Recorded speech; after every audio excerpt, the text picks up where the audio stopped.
Okay, welcome back to our to be continued episode.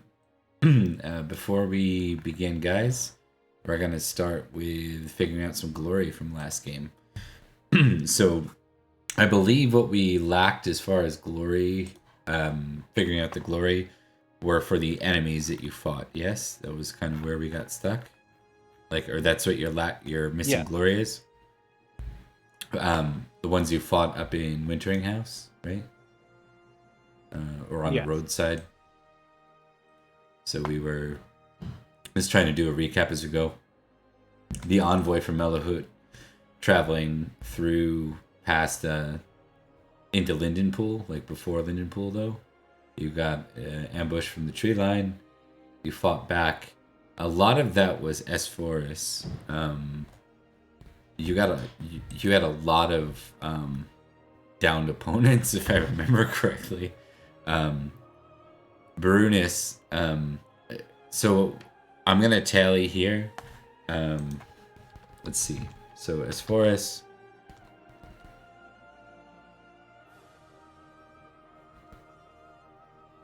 4 actually. As far as you get 60 glory for that exchange, and Brunis you get I think you did end up with 2, didn't you? 30 glory. Yes. Yeah. And then who And carried? he earned that too. Sorry, go ahead. He definitely earned that too with the fight that he had. Yeah. True. It is Yeah. true. Like Alright. it actually broke my spear and everything. I had to draw Indeed. my sword. That was And then who rode as Nicholas Forrest in? rode ahead. Was it you, as Forrest? Or as Forrest rode ahead, right? Okay. Gotcha. Because I was the least injured Injured. person, so I rode him ahead. Okay. Correct. It's getting I also threatened the doorman. I don't know if that counts. That's true.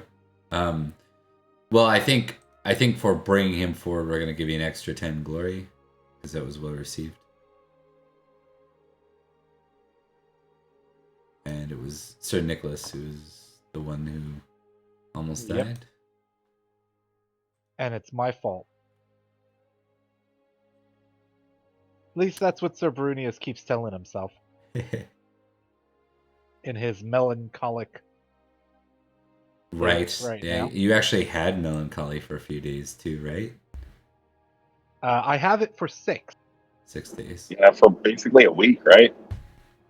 Yep. -1 because you go to Sunday, right? Oh, so you're already at the next day. Yes. And then I think the last thing is Lady Gwen. She is the one who's choosing or who's going to be acting as your guide, right? Yep. Do you recall that? And Lady Gwen was Yes, I do. the niece, right, of the Duke of Lindsay. What we had. Yes, she was Yes. related, but not super direct. Mm-hmm. I couldn't remember if it was niece or cousin. I couldn't remember which I went with. It wasn't cousin. It was more direct than that. Yeah, it's probably niece then. You know what? I might be able to figure that out. I'm just gonna go to the YouTube real quick. It sets auto like transcripts up for them, and I can just search by Gwen and see what I said, without having to play audio. So give me 1 sec. See if I can figure that out, and then we'll dive into the roleplay from there.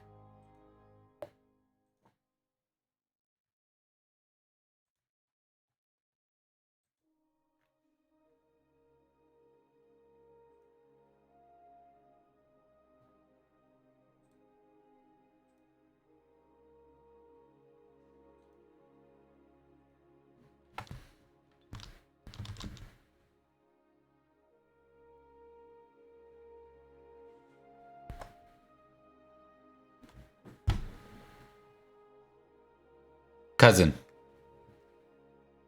Cousin? Okay. Yep. I got a quick question. Yep.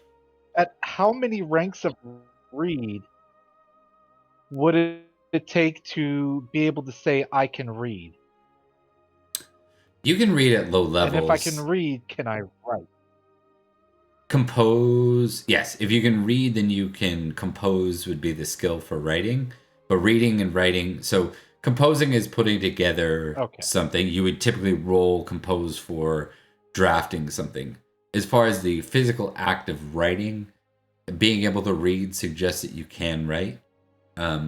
Your skill in it, a failure doesn't mean you can't read it. It just means you struggle with it, right? Like you struggle with the reading comprehension side, that kind of thing, right? Like, okay, so one last thing before we get the show on the road. Now, I believe that you all had decided to not take the path through Pendragon, instead choosing to go the faster way, right? Does that sound about right? Speed was of the essence because we might not have made it in time if we went the main road. Right. So, yep. Okay. And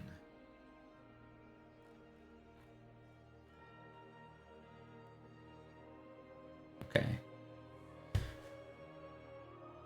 we're gonna kind of start in with the two of you traveling. Like, I know Lady Gwen's there. What I'm gonna do, just for full transparency, is I've got hot dinner sitting on the kitchen table. So I'm gonna mute for a minute, let you guys do a little bit of roleplay between the two of you, and then I'll come in with Lady Gwen, and then we're gonna get the show on the road.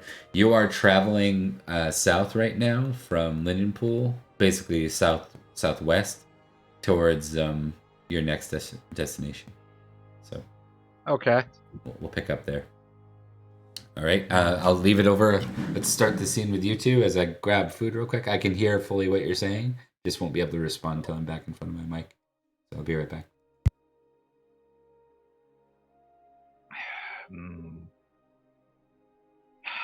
Okay. I have no clue how we are to do this.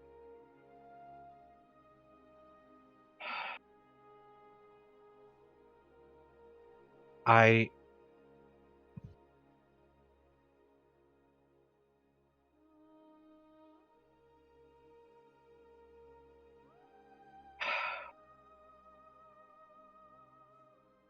don't know. Sir Nicholas was our diplomat who it was supposed to go. He is supposed to be the one to speak with Uther.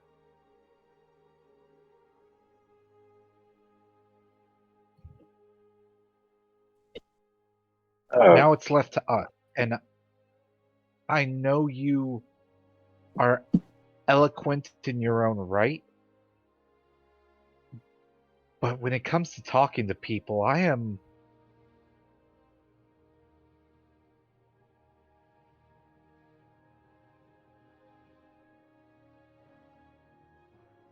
I don't know. Oh, don't put yourself down.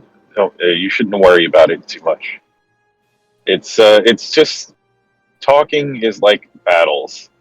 You're good with your spear. I'm good with my sword. We know how to handle ourselves.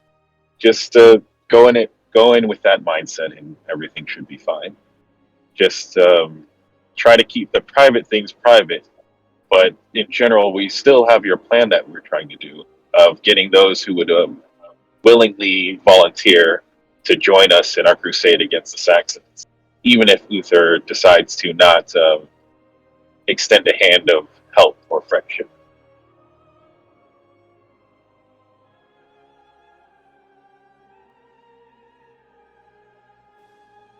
But if it worries you so much, you should probably take your mind off it by just thinking about the day today. So just keep your eyes out for any other ambushes, and perhaps enjoy the sight of a fair lady with us as well. He says, looking back towards Gwen and giving a small wave, but like turning back to Sir Baronius.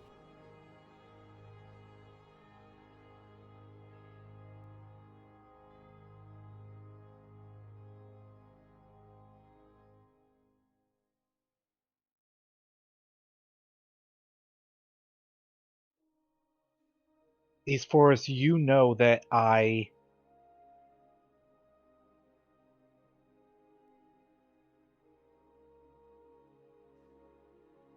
don't know.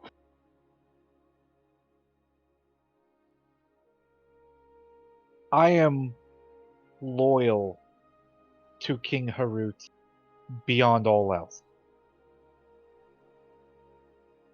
But on the occasions I've met Uther, and on the stories my father told me about him growing up, I have nothing but respect for the man. I'm scared that I'm not going to be able to do much of anything because I'll be too busy being in awe of him.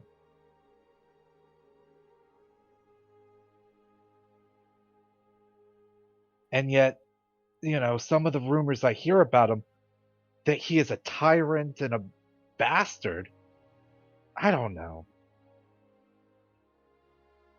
I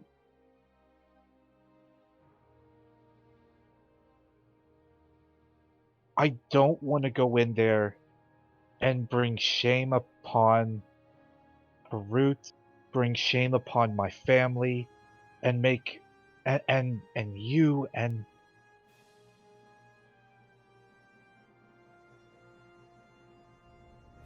I don't want to fail again.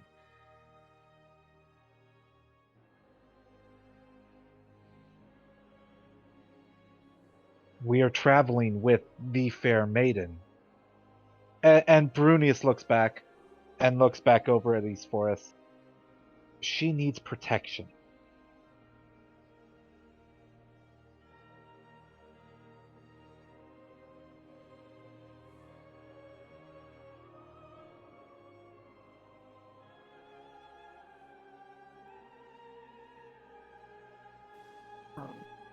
And I'm sure that we can give it to her. It is fine. It's no secret that her cousin is not fond of King Heraut.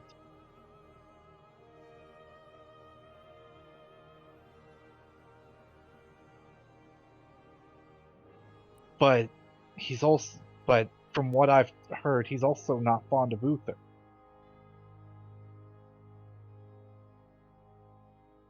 What if he sent us in the wrong direction? Well, I doubt he would knowingly do so, as it would negatively impact on his family, especially since he sent his own cousin here as our guide. Maybe.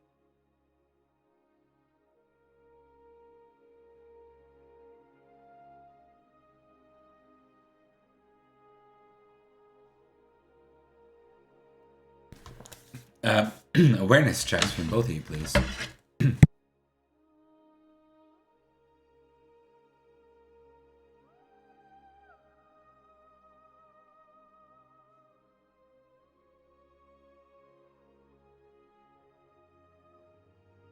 Hey, look, I succeeded.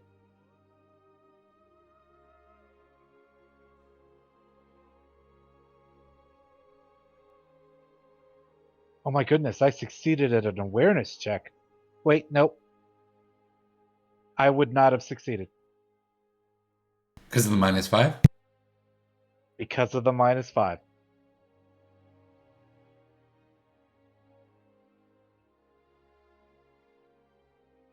I also failed, but not because of anything else other than failure. Noted. Okay. So I'm going to bring you guys into this in a second, but I'm going to start with Drax, who's joining us for this episode with his mercenary knight. Jax, do you want to go ahead and just give us a physical description of Varys? What he might look like while he's traveling the road? Sure. He's got dark hair, dark brown, almost black. It's very thick. Relatively well-groomed beard, and everything like that. His armor looks like it's in fighting order, but nothing to write home about. He seems to be getting by. His horse, yeah, nothing to write home about there either. It's just run of the mill. It suffices.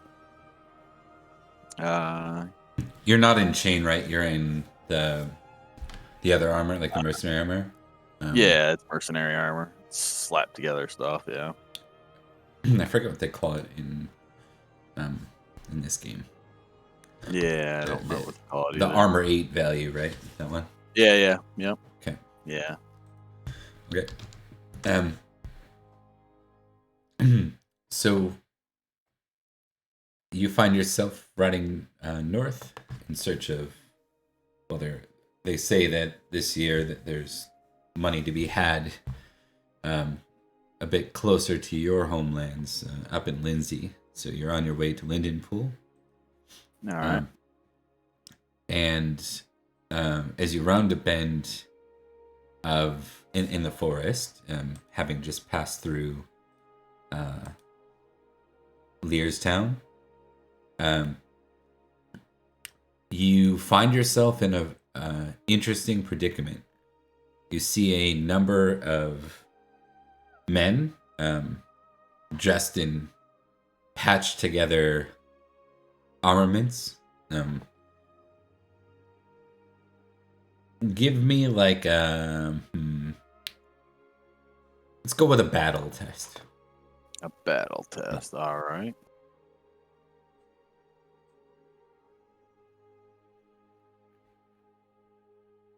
Okay. As you start to ride up towards the small land bridge, going across this creek, you can see that the men seem to be holding it. You assume that they might be guards, but as you get a little bit closer, you can tell that these are no formal guards. They lack both the caliber and sort of the quality that you would expect from knights. You don't see horses anywhere, and they also aren't bearing the armaments of any heraldry you're familiar with. In fact, you don't see any heraldry at all. Okay. These are likely bandits. Oh, good. And as they, as you get a little closer, you kind of look around and you can see that there's a couple in the trees too, with javelins prepared. Like, they look ready to overwhelm and ambush you in this circumstance. Right. And I think they spy you as much as you hear them, so you're kind of upon them before you realize. They say, "Sir Knight, do you travel alone?"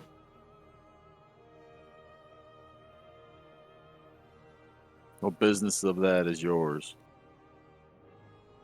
It's our business, you see, regarding this here bridge for the Lord. And which lord would that be? They kind of, one of them leans in the other one. Lord of Lindsay.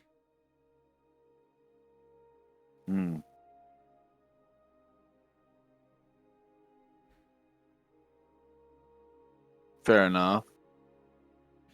What can I do for you? Well, I'm afraid that if you want to continue on down this merry lane, we're going to need a toll for the Lord. All who pass it, by his orders. How far away are they from me right now? The ones that I can see, like, that are talking to me right now. With a past awareness test, I think you probably stopped, like, 20, 30 feet away. Okay. And then is that including the ones in the wood line? Ones in the wood line are probably a little closer. Okay. So it looks like they're there, like if you go to charge, they're there to kind of surround you on all sides, it seems like, right? Right. So there are those that line ambush and those that do not.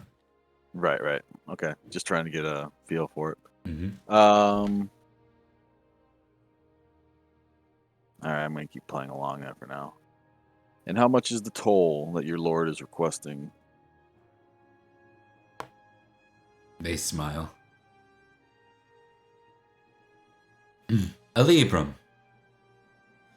Which is pretty outrageous. Like for the cost of, Outside of my equipment, that is basically all I have on me. Yeah. Right. So we're going to say that Barunis, Isforus, and Lady Gwen kind of happen upon this group from the other side coming around a bend in the forest. You see the group facing the other way, and you see a knight standing before them.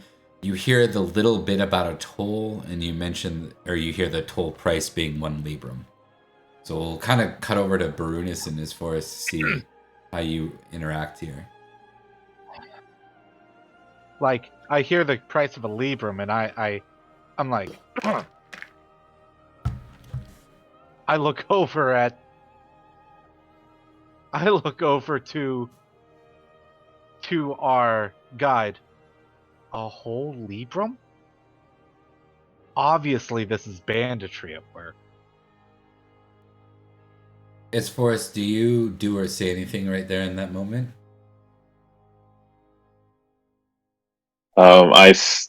Since they're here, I do go ahead and say, by whose order are you collecting this toll? Yeah, and you can tell as you were about to say that, like Lady Gwen was just about to say the same thing. So her mouth kind of opens and closes, and she nods your way. They look to you. They kind of look nervous now, right? Because they've got a retinue on both sides. Kind of worst case scenario for them. They go, the Lord of Lindsay commands this. Oh, is that so? 5. What would it be, miles, or like what's the distance measurement? Sorry. Miles probably your best bet in this. Yeah. Okay. 5 miles outside of his land's borders, he's ordered this?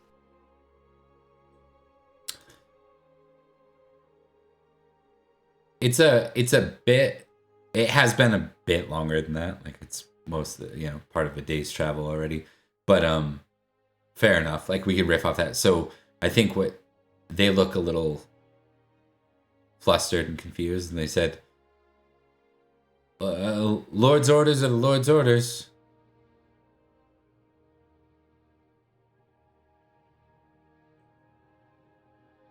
Oh, if that is what you say, then I am traveling on the Lord's orders to go visit King Uther. So, as far as Lindsay told me himself, I have no toll that I need to pay.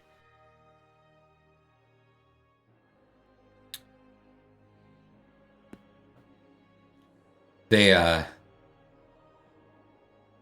consider their scenario, and you can tell they're in whispers. So while they're in whispers, I'm gonna kind of go around to everyone and see what they're doing. Varys, while they're in whispers, what is Varys doing? Ferris doesn't seem impressed at all by their excuses, and now that he sees that some others have joined on the other side, he seems a bit more confident. So he's kind of postured up a bit, looking a little more aggressive. Got it.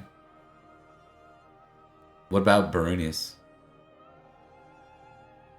So Barunius, he's still melancholy. He still believes that if he does anything, he's going to get everyone killed. But he's looking around, looking at this, and he sort of whispers to Esforus, "My friend, break their lines, support that man on the other side. I will I will protect Lady Gwen and harass them from here. And we'll go to his forest. Okay. Did Lady Gwen try to come closer as to say anything, or is she kind of staying where she was? She's listening in. I think so. Her goal is definitely a guide, and she'll have opinions if you're asking her of such. But so far, I think like a matter like this would actually go to the knights for a decision. So she's kind of letting you take the charge, and she doesn't have any protests so far in what's being said. But she is close enough if you guys want to say something to her, give her an order, ask her opinion. She's here for that. As far as would just simply ask if she recognizes any of them, because if not, then he sees that as a green light. Yeah, she shakes her head and says, Corneus would never outfit men like these. You've seen his guards back in Lindenpool. Okay. If that's the case, are the bandits, quote unquote bandits, still talking amongst themselves, or what are they doing? They're just about to come to an end, so I'm giving you the preemptive here if you'd like it.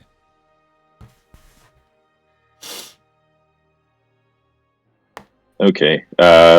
We're in the age of might makes right, so I'm looking towards whoever seems to be the most authoritative and bearing down on that person. Okay. So probably the one that was the most authoritative. Give me an intrigue test actually for that.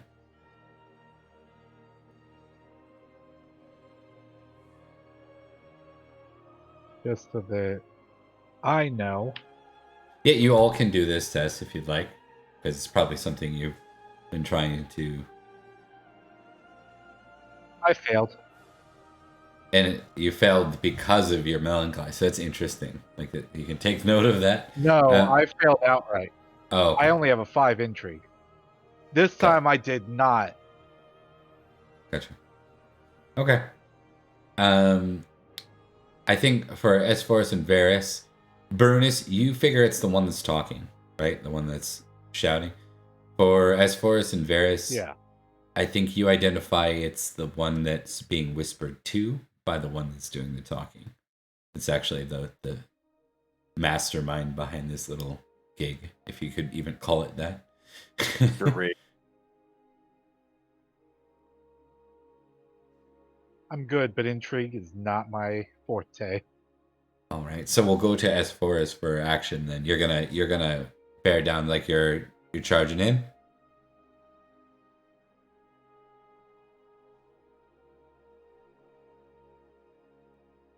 Yes, that is what I do.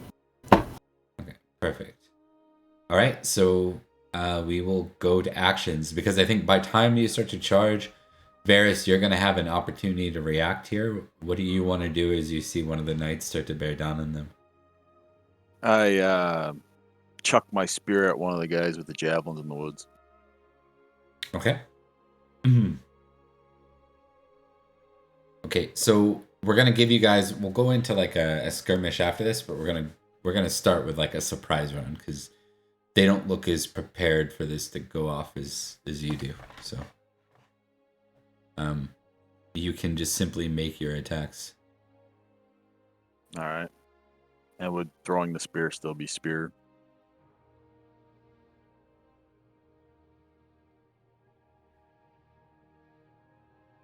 I think so. Yeah, I think so. I don't see like a throne or anything. So. Yeah, no, you can just make the attack with the spear. Because it's not a great spear, right? It's just a regular spear. Yep. All right, and then damage for Esforus, and then you can make your attack roll with your spear. Any modifiers for being mounted or anything like that? I don't think not when throwing. Yeah, only when charging. Okay. Yeah. Yep. Charging or attacking like melee. Yeah. I succeeded. Okay, so damage from both of you guys on your attacks. All right. each. 26. All right. So as far as you charge in on the mastermind and cut him with 21. He's got very minimal patched armor I described, so I'm just gonna see his 6 apparently armor. So 21 minus 6, 15. Okay. I don't think he can beat that. He's you see him fall. Like he's not dead, but you cut him down pretty good. He's bleeding really good on the ground. And he grunts and orders, get them, kill them all.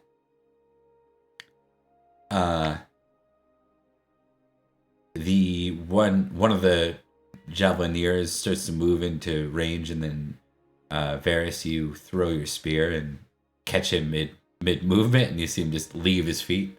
With 26 and almost no armor, he is down. So the javelineer drops. And then we begin round 1. So there are do it this way too. There's 6 bandits in the woods. One of them's down, so 5 left. There is the bandit doing the talking, and there is the bandit leader who is wounded and on the ground. So with that in mind, what do you guys want to do here? How do you guys want to approach this scenario?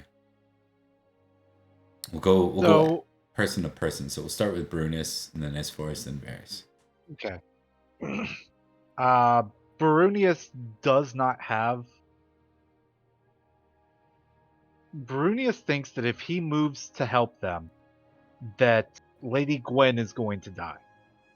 So he is organizing the squires and the and everyone else into sort of a defensive line, with him at the front of that defensive line, having drawn his sword, and he is in a defensive position, basically waiting for somebody to come get him or one of them.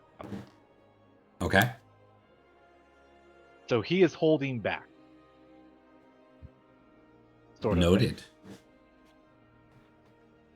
thing. But he is giving orders to the squires and everybody. Okay. Give me a battle test, just to keep things organized. Then.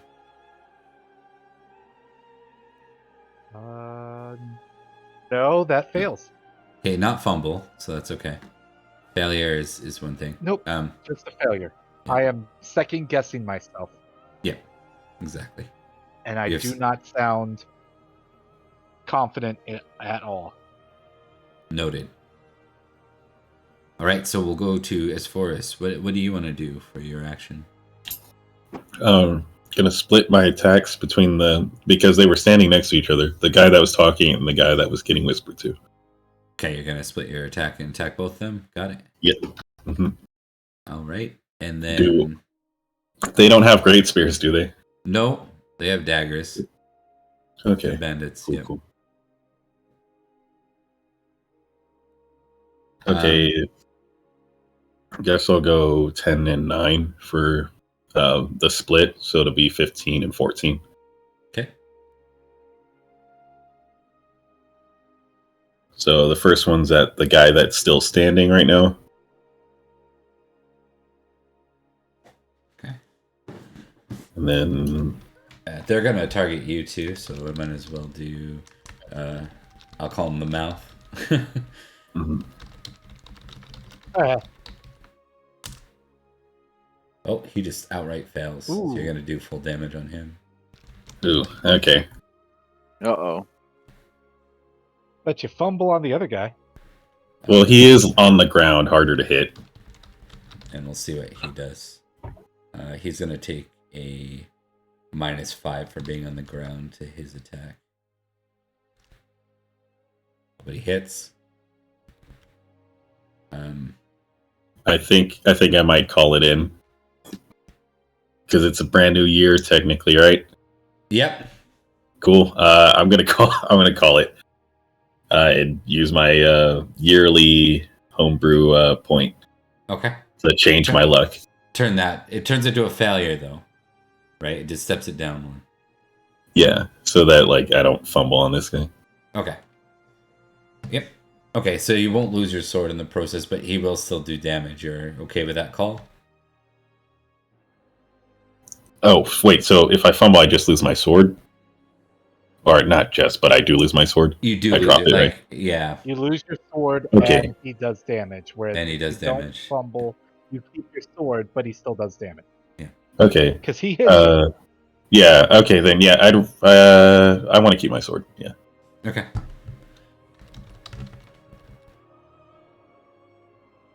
No, he has a dagger, so usually daggers don't get through armor. That was a good roll. That was a really good roll with the dagger. 12. Yeah, it's gonna do 2 damage. You take Okay, 2 cool. as first. And then the mouth, or the mouth takes 21 minus 1d6.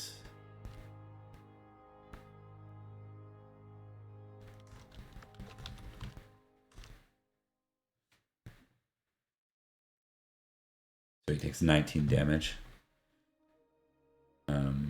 So the mouth looks like he's about to, he's very wounded. Like you cut into him really good. Then you move towards the brain, and the brain. Now I got Pinky in the brain in my mind. God damn it. He turns. One is a genius, the other's insane. Okay. The brain, I think he just he almost catches his force off guard with his stab, and it's like enough where he gets you is like right under the arm, right, and just the end kind of pokes in, but it's enough to make you almost drop your sword because it's your sword arm, but you hold on tight. Okay. So pretty good. You're definitely winning that exchange right now. We're gonna go to back to Drax. All right. Who do you want to target here?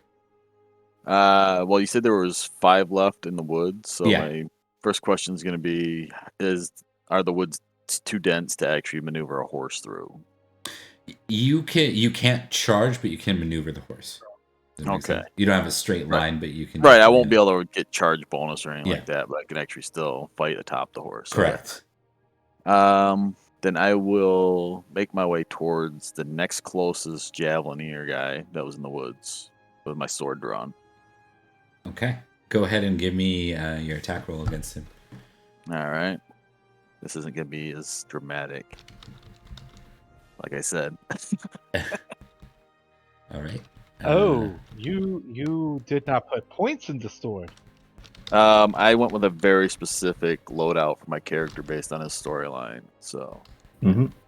Cool. I can dig it. I understand. I mean, I did the same thing. Yeah. It's fun. Yeah, I have no social skills, but in battle?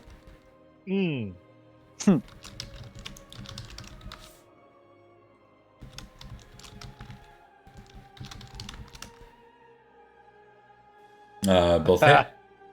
Ouch. No. Now the good thing is javelins aren't very deadly in this game, so it's gonna go to the book. Yeah.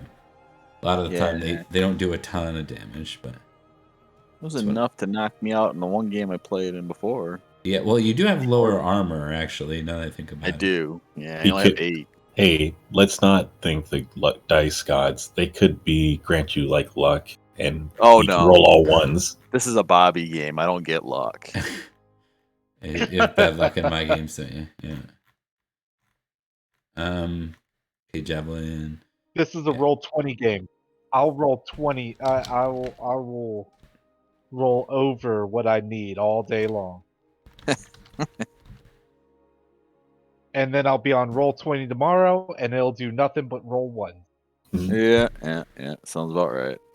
Hey, at least you're not Will Wheaton. because it's verified with video evidence that he rolls badly no matter what system. I could give Will Wheaton a run for his money. Varys, you take 5 damage. Only one from the guy that you are moving to attack. But you take 5 from the other one. Yeah. Or 4. Sorry, 4 from the other one. Yeah. Yeah. So you have javelins that haven't quite they pierce in, but they don't stay in you. Like they don't go deep into you. So you're noticing that your armaments are starting to die red a little bit. I'm gonna test something for the next 3 guys. Now these are bandits, so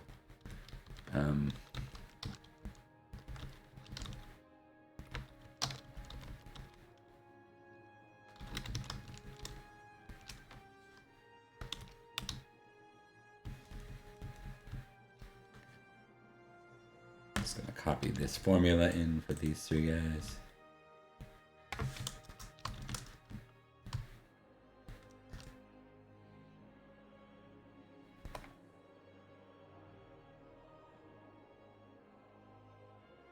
These are checking their loyalties. So the first guy, out of the 3 remaining in the forest, the other javelineers, as it were, the first one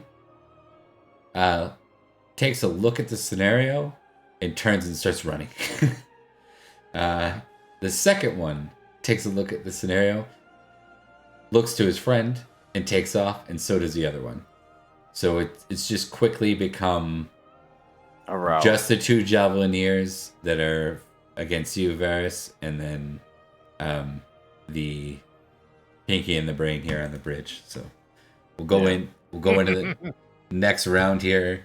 Brunius, it's your call first. What do you want to do? I am still protecting and organizing the squires. In fact, I might send the group of them to help Esforus. Basically, we have the superior numbers. Why not use them? Okay. Battle test for that. For command.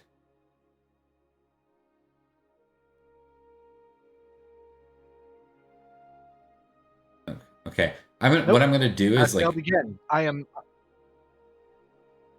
hesitating. I think you let it, rather than giving an order, you suggest, and that leads to them asking you for follow-up questions. Sir, do you want us to go in then, or then you know what I mean? You lose your moment, where if you just give in a confident order. Yeah. And that sounds perfect. Great. All right. We'll move from our melancholic knight to our non-melancholic knight, Sir Esfers. Cool. I think this guy actually drew blood, and I am all for that. So I would like to impassion myself. Okay. Or attempt to. What are you calling upon? The honor of a good fight. Okay. Give her. Whoa. Oh, come on. So I'm gonna doomed. Yeah. I just wanted to see if I keep rolling 20s or not, because it's surprisingly twice in a row for me. Yeah, it's really bad luck. But it's fine. Yeah. But so there is some good news with the new rules we use. It's actually less punishing than if we were to use the 5th edition rules. So, from what I can tell, most of the communities started using these rules for passion, but because you are a 15, a fumble is melancholic rather than madness. So you lose 1 point of your honor and then you take your melancholic for 1d6 plus 5 days. Okay. Oh, it's +5? Yeah. Okay. +5. Okay. That's Oh, okay. ideal scenario. Yeah. Okay. Okay. There you go. Maybe there's that doubt. I don't know how you want to play that, but maybe there's a doubt like, like you want to call on the honor of a good fight, but here you are having to deal with petty bandits and one of them drew blood. Like, how are you, I don't know how you want to play that out, but you could take it that kind of route if you wanted. Okay. I can't play around right now anymore. I essentially go all in on the guy that hit me. Okay. And that was the brain, right? That was the mastermind. So I think he will try to hit you as well. So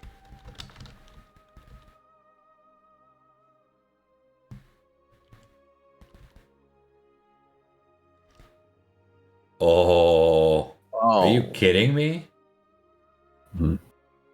Doesn't he have a -5 for not being on horseback? Are you on horse still? Yeah, I'm still on horse. Okay. He didn't knock me off. Right. Good point. Yep, he does have a -5. So, but you're melancholic, so you need to take a -5 to that. Yeah, but I'm on horseback. Yeah. Yeah. Correct. So he's gonna miss regardless. And then, do you miss as well? No, I don't have I'm not splitting my die, and I get the bonus for being on horseback, but also minus for melancholic, so it just puts me at my normal stat. Which is 19 by default. Okay. Yes. Roger that. All right. So yeah, in that case, he does miss, and you hit, so you can do damage. He is dead. The mouth will turn and try and attack you because you're the only target. Cool. He's still trying to attack with just him kind of left and his buddies ran off. He's really wounded. So okay. Yeah, he can't run. Yeah. You know what he'll do? I'm gonna test something. So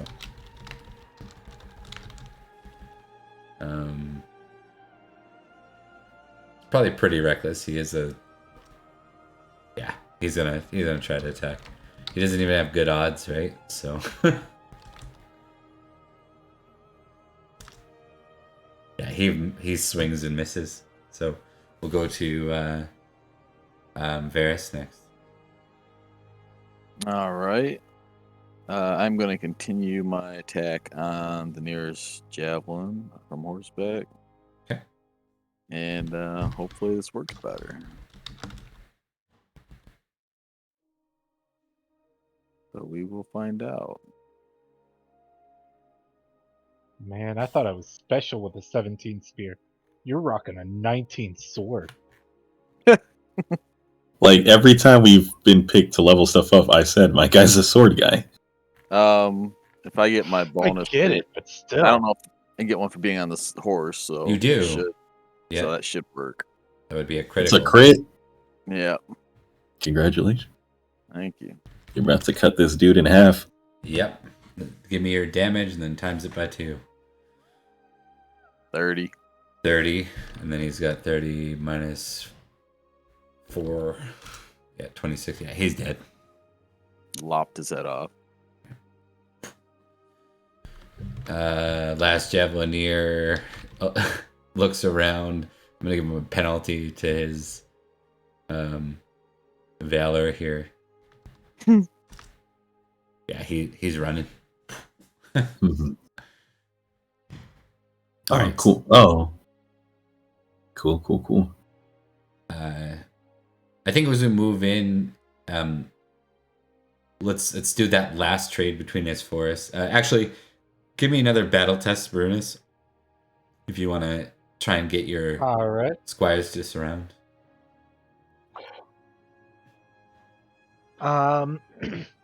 Yeah, we'll try to. Nope. In fact, that's a fumble. Oof. I think maybe you get irritated with them. Like, does that make sense? Like, they're asking questions rather than doing something. They're asking questions instead of following orders. Yeah. They are second guessing me in battle. I just You just yell at them, kind of thing. And I think, oh yeah. I think they look even more like they're in almost like the chaos of a circus. Like they're like running into each other, like now trying to like mobilize too late, and they're like, the orders they got were from 6 seconds ago when the battle looked very different, right? So now it's clearly a rout, and it's like they don't know what to do, but they all are too afraid, so they just try to act busy.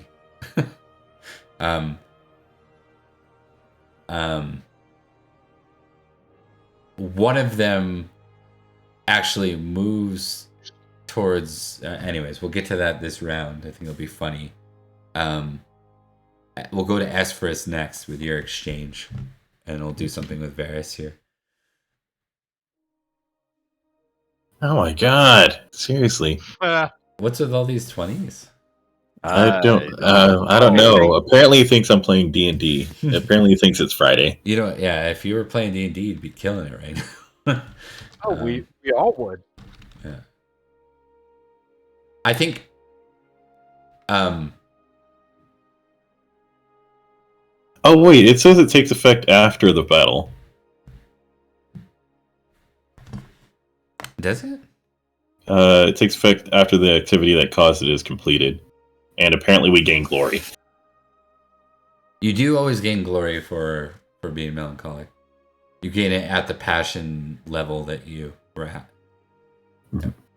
It's like a moment people remember, for better for worse. I think with the 20, well, I'm gonna actually consult you on this as far as, because you're having bad luck. What might the 20 represent in this case? Because it can't just represent a miss. 20 Okay. Yeah. I think it's he's gone from being a bit more joyful in fighting to being a bit more serious, and he goes to swing, he overswings, so it essentially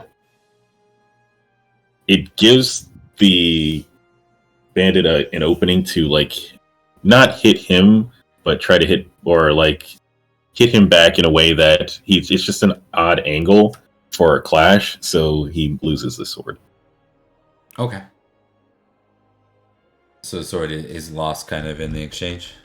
Yeah.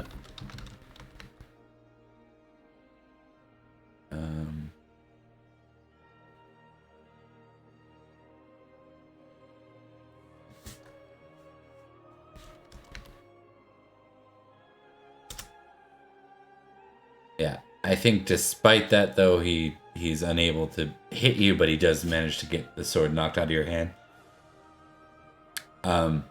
At that point, as far as you can see, a number of your squires start to move in to surround him.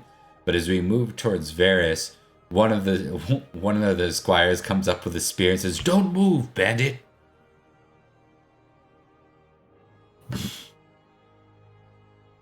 Varys just kind of looks at him like, really? And we can kind of break from action at this point. Note that Varys is actually still just kind of sitting on his horse and sword just sitting there in his hand, not really doing anything. Because he doesn't have to hurt the poor squire. He's inexperienced. Indeed. And the mouth at that point is seeing the other squires and just seeing literally no living allies around him. Puts like his hands behind, up, and he says, I yield. I surrender. And we can break from like round actions at this point. Yeah. Ooh. Fair. Yeah. What does this mean for as far as? I was technically more successful at one of them. I guess I run this guy through, and it is not a pretty sight. Yeah, and I'm not even gonna make you roll for that. It just happens, and I think that would make like that could be where your honor is lost by one, right? Because you don't feel good about that after. Like you feel good about it in the moment, though. It's really Yeah, but not afterwards. yeah. Yeah, it's cathartic. All right. So this is the exchange now. I'm going to give Varys either heraldry or recognize roll, your choice, and you may add a +5 modifier to it. Then I'm going to give Esforus and Brunus a similar opportunity, but I'll tell you that we'll deal with this one at a time. So Varys, let's go with you first. Now you said with a +5. Yeah. I fail. Bad luck. I have a total glory of 2,000. The heraldry looks familiar for some Nothing reason, matters. but you can't really place why. You can't remember like where you've seen it. You've been everywhere recently. Yeah. So Yeah, he just goes everywhere. mercenary knights roam around a bit, so you can't really place where it's from. Brunus and Esforus, you get to choose whether you want to do recognize or heraldry. Before you roll, tell me which one you're doing. They're both the same. They're both the same. Okay. It's still important to know what you want to do. I will try heraldry. Then I will do recognize. Okay. Recognize for Esforus, you're gonna get a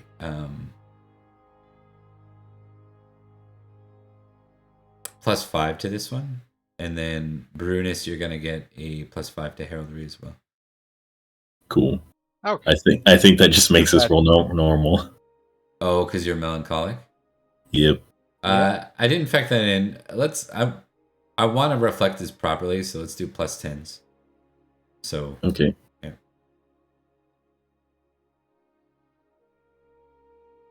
All right. All right.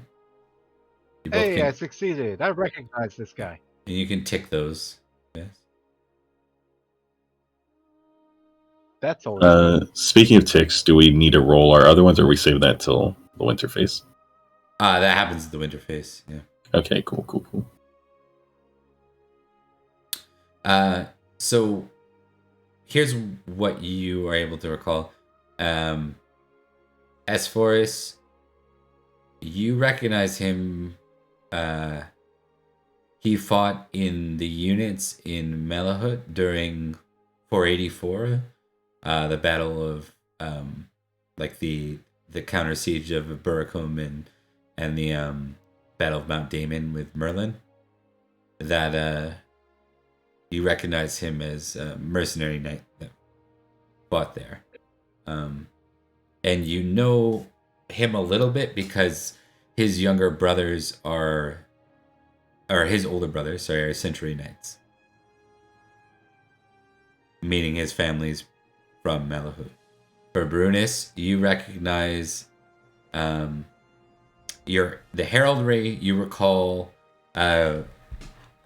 Drax, I just want to check, is that a stag, or what is the heraldic item on Varys'? Oh, I gotta look at it again. I thought it was. Oh yeah. Yeah, I think that was like 3 stags or something. Yeah. Whatever that is. You recognize the heraldry as so I think for Brunus, whoever this person's heraldry is, there was a knight that fought alongside the worm hunters, back like 15, 20 years ago, I think it was now, who bore that coat of arms. So you've seen it before, even though you don't recognize worm him. hunters. He would have worked alongside my father, if he's the worm, if it was with the worm hunters that me and Esforus, the worm killers, then yeah, it would have been a little sooner than that.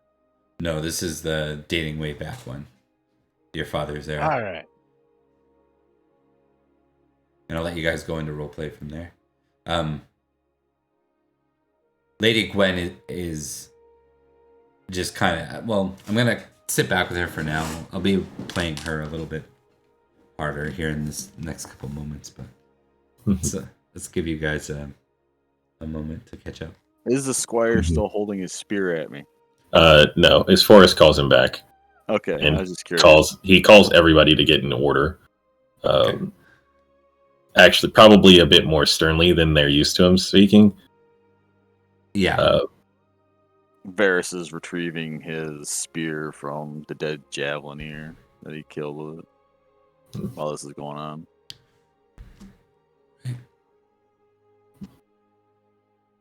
You're a Northland. You come from the north? Malahaut, Rippin.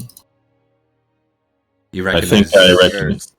Yes, I think I see. I insert sibling's name because I'm not sure if they actually have names. It's like, are you related to this knight? Do you have Older names for brother. your brothers? I do not. Okay, I'm just gonna roll for them. There you go. Quintard. Wittard. I'm gonna go with Sir Penguin. The Penguin one's actually pretty good because my character's father's name is Win. So You're related to Sir Penguin. Sir Penguin. I've heard of him. it's my older brother. I believe. Good man, I hear. It's been a while. They were at that. Report. They were at that battle with where Merlin was there. That is what I hear. Yes. And you see Barunius immediately hold up his hand to his scar right quick. Well, Is you that where fight go well. with it? Yeah. You fought Yep. well. I got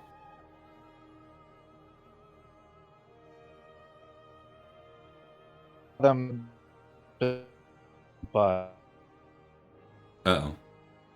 No. to distract them long enough for you to take care of things. I saw you trying to organize the defense of the lady over there. It's quite admirable.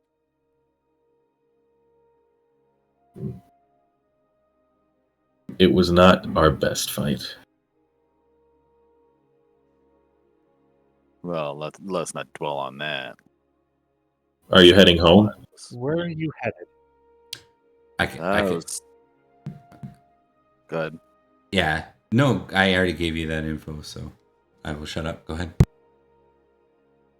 I was heading back north looking for someone willing to pay for my sword, or my spear, I suppose. And ran across these bandits here. I stalled them as best I could. Good thing you guys arrived when you did. I would have been hard pressed to take on the whole group. Well, if you'd like, you could follow. You could travel with us further on our route. We are also from Malahaut, in service of our king, the Centurion King, to see Uther. I'm sure if you traveled with us and aided us in our purpose here, he would reward you in the appropriate manner. And where is this that you're heading? It starts with a C, right? Sorry, I'm not great with names in IRL. No, I get it. We'd have to go back to the larger map for. I Does that know gotcha. on position where it's at? I should... Because we Do- We're going to Clarence, I believe, are right? headed to Glevum, the Duchy of Glevum, over in Clarence. Okay. And we're That's taking right. the main road. Right, and that's opposite of the No, we're direction not. I was heading. Yeah, We're we are. taking the shortcut. No, the shortcut is the main road. That was the faster way. The other way was a bit longer but safer. The main road was faster but had Saxons. No. The other way went through Bettagrain, Lumbor, Weesness, and Clarence. The main road had Saxons in it, and would have taken a little bit longer because we had to go through Lonazep, Huntland, Trebel, Rydachin, and Clarence, and it had the Saxons. This way we're taking has the bandits, more places where we can get ambushed, but it's a little faster. I think you chose the Saxon route though, because if I recall, I remember the main road being the choice, if I'm not crazy, and I think it was because of the Saxons specifically. Like you guys were itching for more Saxon encounters, or at least his first was. Does that sound right? I was already melancholic. Right. I was trying to convince people not to go to the Saxons. Mhm. Yeah, sorry. From what I remember, it was because I was trying to ask if the way that was not the main road was faster, and as far as I remember, Gwen said that the faster way was the main road. The only problem was it had Saxons on it, Yeah. whereas the other way was a bit longer, but it had lower grade enemies on it, and so his force was like faster and more dangerous. Let's go. Okay. That's right. That's okay. That sounds right to Okay. me as well. So either way, it's opposite to the direction that I was actually heading. Yeah. So Yes. Okay. Unfortunately. No, that's fine. So Varys seems to consider, the offer, and after a moment, he just kind of nods. By the way, Bob, quick question. Mm-hmm. How much money does Barunius have on hand? What do you have for Libram total? Yeah, I don't know. We never established that. you should be rolling in it. Your family captured a dude, and you got like extra money in Well, there's other that. places as well. Yeah, you should have I a got- couple of Didn't get- Libram on you. We'll say you wouldn't carry a lot, right? But you'd carry enough to make do. Yeah, you're not trying to get robbed. No. Sir Varys, Yes. I understand that you are heading back to see if somebody might be willing to buy your sword arm for a time. Would you consider traveling with us if we were to buy your sword arm? That seems reasonable enough. Okay. I can offer you about a Libram before we start getting hard up for supplies. That's agreeable. Okay. Besides, And, I hand him over a Libram. Varys just nods and tucks it away.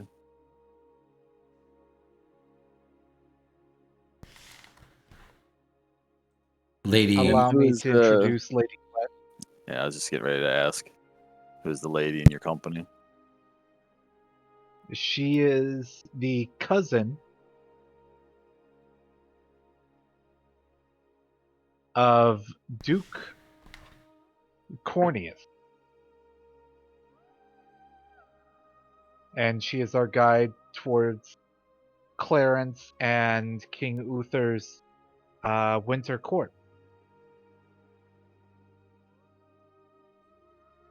Varys offers a slight bow of his head to the lady. Pleasure to meet the lady.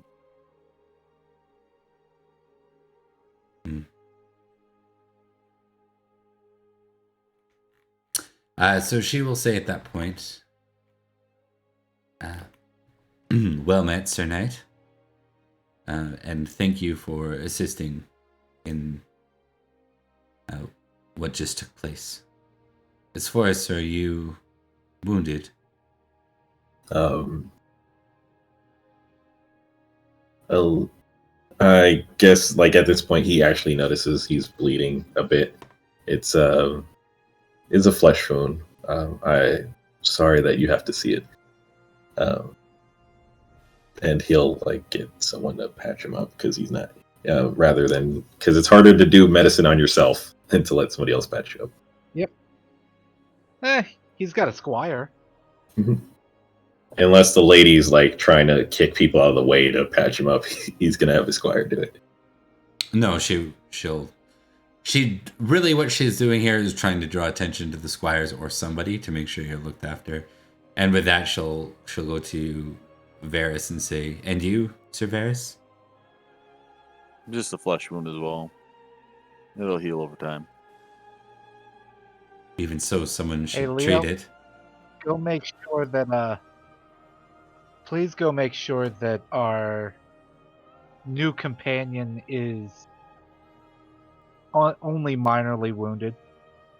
I would hate to have gotten him wounded before he even came into my employ.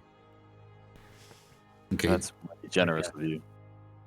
give me a squire roll on that, Brunus. I'll be right back.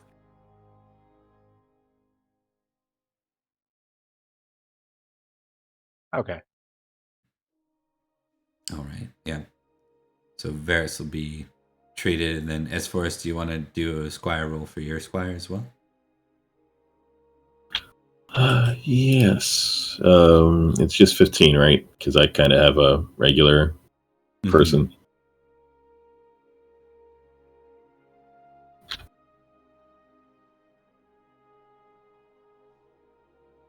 Oh my god, he stabs me in the back. He was a traitor all along. He was a secret Saxon.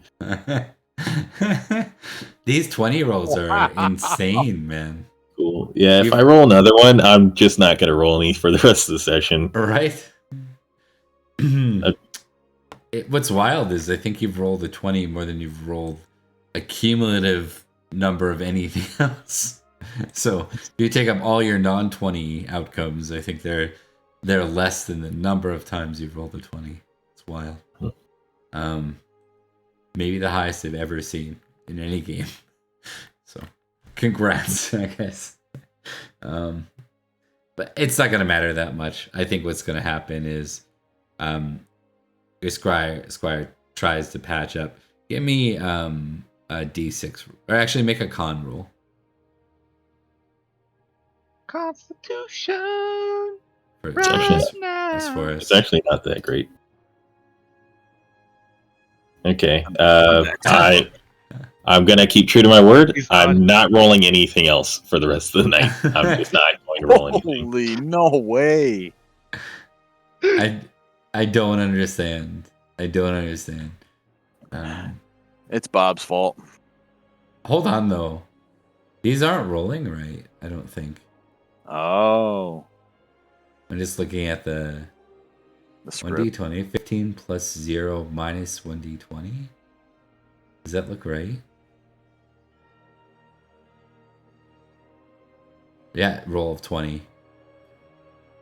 Roll of 20. Yeah, no, those are correct because watch, this one won't be a 20, and then then this one will also be not a 20 if I roll my squire's age. See, it's just happens when it actually counts. When it matters, okay. When it matters, that sounds familiar. It was the universe telling you won't do it. All right. So it'll be interesting. We'll play. We're gonna earmark that. Right now, you're patched up and everything looks okay.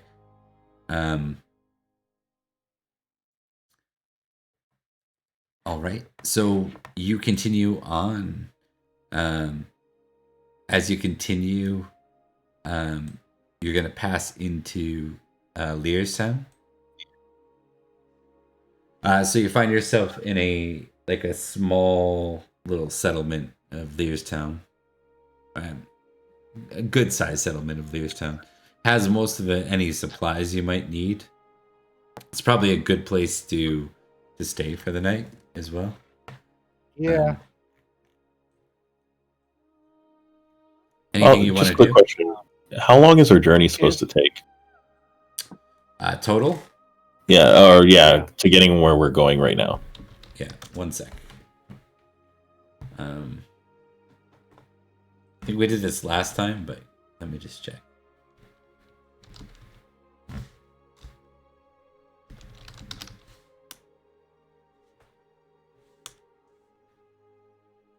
It's only 80 feet, guys. We can ride through the rest of the night and make it.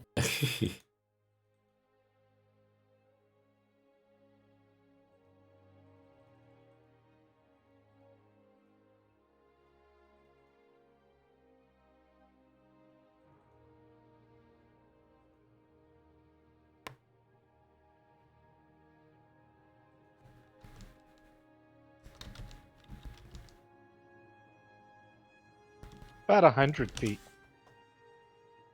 Because we're taking the road.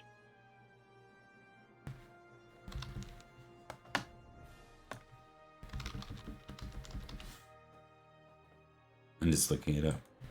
Let's see, Lincolnshire to that. In modern day, it's a 40-hour walk. Roughly should be about a week or less if you don't get lost and you don't have any setbacks. Probably less than a week. Okay, cool. So I'm at 5 and Berenice is at 4 then. Mm-hmm. Yep. Anything you guys want while you're in Learstown? I looked at the key, by the way, and it says a major city. So it is a... Okay. Oh, it's a major city? Yeah. Cool. Okay. I'm not necessarily looking for anything, but I am trying to do something while we're here. Okay. It is the duty has fallen to us to sort of present the request to King Uther. So I am trying to compose a proper sort of what I'm going to say so that I don't embarrass myself in front of King Uther. Okay.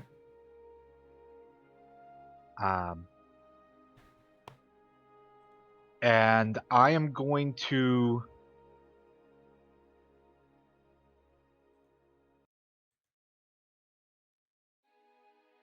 music's gone. I guess I'm just gonna have to try to do it. So. Okay.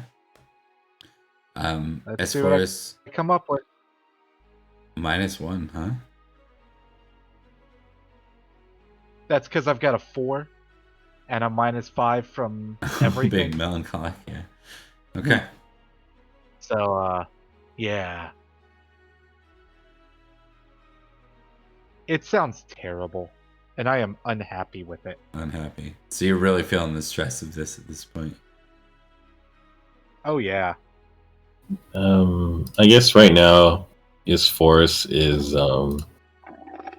he's making sure everybody's got their stuff together and ready, and that the lady is settled in and their new knight is settled in as well before seeking some time. Like he uses the excuse of everybody needing to go to bed early and trying to set an example, when in reality he's just trying to find a room to sit alone for a bit and reflect on the mistakes he made.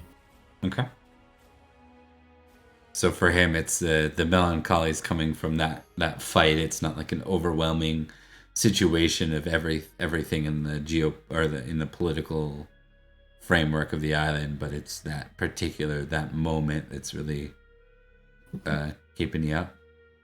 Yes, and it's in front of he's trying to like normally he's fairly approachable for everybody, but it seems now, although the lady probably wouldn't notice it, but the others might, that he seems to be shutting himself away from the rest of the group. Right. Whereas he'd be more like, hey, let's make sure everybody got some good food. Let's make sure everything's good to go. Because he's like, well, he's not the party. He's not the person that you think about like at the party. He's more the person that happens to make the vibe pretty good. And right now he's not doing that. And he's isolating himself and replaying what he should have done to not, because he shouldn't have failed as much as he did in that fight. Like, Got it. Brunius isn't the party animal either, but he's usually the more laid back. The fact that he doesn't necessarily plan out what he does all the time sort of works for him. It's why he's so good as a battlefield commander, as a spear fighter, and with his horsemanship. He takes when things happen, he rolls with those punches, is the best way to put it. The fact that he is over-analyzing, over-planning is... If either one of us were not melancholic and in our own feelings right now, we'd be at each other's side going, what's wrong? How can I help? But we're both sort of effed, so... That's true. the best way I can explain it. I think Varys too, you really notice, like, I don't know if you notice the knights are, quote, in melancholy, but you definitely notice they're, like, not the most pleasant Right. yeah, company. Well, and Varys is actually one of his personality traits is he's relatively energetic. So he's definitely picking up on the lack of energy going on.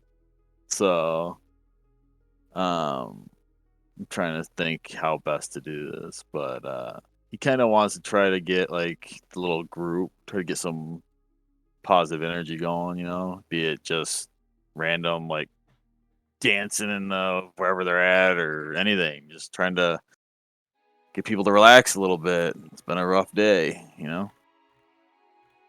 I'm not sure what kind of role that would be if it was a role. You could that do. sounds very generous of him. Yeah, I agree. So what is it? I think Testa, you're generous. Okay.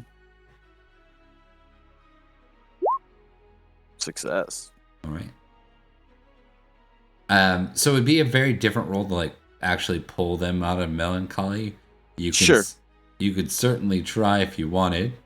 I'm interested. Okay.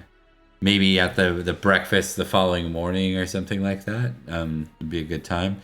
Get them laughing and having a good time. Or trying to. So let me give you the rules for this because you might go, nah, it's not worth it. Okay. 1 sec.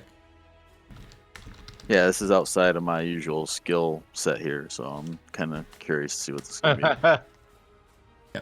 I'm not sure if it's changed, but I know in at least 5.0, there's a chance you might get hit if you failed. Yes. I mean, it wouldn't be the first time a character's got hit for something or another. So here's how it works. So it's an attempted opposed resolution. So it's possible to intentionally and abruptly awaken a melancholic knight, or even a maddened one, or one lost in a senseless bliss of their love that overcomes amorous knights. It's dangerous, and knights ought to be armored. They're going to be attacked without warning, and it's impossible for them to react in time. I use the term victim for whoever is the profound state, and healer for the person who is attempting to fix the other one. The intent is to shock the victim out of this state in an abrupt, mentally or emotionally provocative statement. This victim will fly into a rage but calm down in 1d6 rounds. The healer must defeat the victim's passion that puts him into the miserable state. The Okay. healer may use any passion or trait that that might penetrate the victim's feelings, even if it is to provoke or anger them. Vaguely appropriate passions may incur a penalty of -5 or -10 if they're not like very appropriate. Attempting any opposed resolution between the victim's passions that brought on this state and the healer's passions or traits. So here are the bullets, the things you need to know. If the healer wins, then the condition is ended and the victim snaps out of it. If the victim wins, then he flies into a rage and attacks the healer. If it is a tie result or both characters fail, then nothing happens. If the healer's roll fails, it's the same as if any failed passion roll. He loses 1 point and becomes melancholic. So you could essentially become melancholic. I could end yourself. up joining them. Yeah. Yeah. Okay. If the victim fumble, he is entirely maddened. So I can make it worse for them. Yeah. Okay. Okay. So it's a passion versus passion thing. Passion or trait versus their passion. Yep. Right.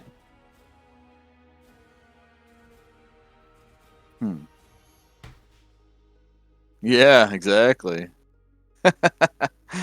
I mean, if you're famously energetic, you what is might famous snap me out of it. considered? 16 plus. Oh, not quite. 16 I only got plus. 15. No. What would it be? What would the two things be? I am What? famously valorous though at 16. No, which ones It's a would passion we? or trait versus the thing that you're melancholic by. So whatever you fail. Okay. Yeah. So it'd be honor for me, which is only a 14 right now. So, and I've been rolling 20s, so Mm-hmm. I mean, probably beat me. it'd be Came up honor with- for me too. Would it? Yeah, we both Well, I failed mean, honor. You'd also be hitting my honor, but my honor is at a 15. Yeah, my honor is 15 too, but I can pick anything else, right? Oh Yeah. yeah. But I'd be appealing to your honor though. So Yeah, you could use a passion or trait. So, like, you could use Yeah. your famous trait if you wanted to. yeah, I'm gonna try to use my valorous trait if I can. Okay. Telling like a story of like my father and everything, the valorous worm hunters. To that'll work snap- because these two both come from worm hunter backgrounds. So Yeah, so I want to try to use And that. are kind of tell a actually story of- worm hunters. Yeah. Or are Cool. or would we be considered worm killers? Because we were in the party that killed the worm. We were there. I don't think we got a killing blow though. I got close, but yeah. Okay. I mean, I'm good with that. This could be fun. Cool. Does this get rolled at a -5 because of being in melancholy, or no? that's how I've treated in the past. It makes sense, right? So Okay, cool. And then, do you have a bonus for Worm Hunter or worm involved I stuff? have a directed trait for it, but it's not Cool. high enough to offset my valorous. So well, what is your directed trait? It adds to valorous it, worm doesn't hunter 6. 6 plus. So add 6 to it. Oh, okay. Yeah. Yeah. Add 6 to my valorous. Oh, okay. Yep. Yeah. Yep. All right, I will then. Cool. This could be good. Yes. So I roll first, or Yes, I think so. All That's- Cool. any So modifiers you can't you can't fail. You just get the plus. You get the 6. Yeah. Yeah, Okay. 6. Here we go. All right. That's pretty good. 13. Cool. I mean, with the remember And you two get who are you -5 trying to appeal to? to both of you. Oh, both of us? Yeah. Since we've also got Worm Hunter as a directed trait, are we adding that? It's only if we were using Valorous. Oh. Hey, I cool. failed. It's Yeah, that's the good thing. You got the good Good result. thing. You I'm wanna afraid to fail. click. I'm afraid to click because I think I might get a 20. I almost got a 20. Oh my Yeah, god, thank there we you. go. All right. Cool. So I like the idea of maybe it's like this moment where all three of you realize that you come from a line of like something very important Wait, in I know who Malahaut's you recent are. history. And I rattle off your dad's name. Win. You're yeah. so and so's son. I am. Yeah. I am his third son. Oh man, my dad told me stories of your dad. Well, who's your dad? And I rattle off his name, and God damn it, it's somewhere. It should Varys be a is link, kind of right? like I have it on Family Echo. Yeah, one sec. yeah. And Varys just kind of like slaps him on the back, like yeah, he's getting all amped up on it, because he heard the stories too,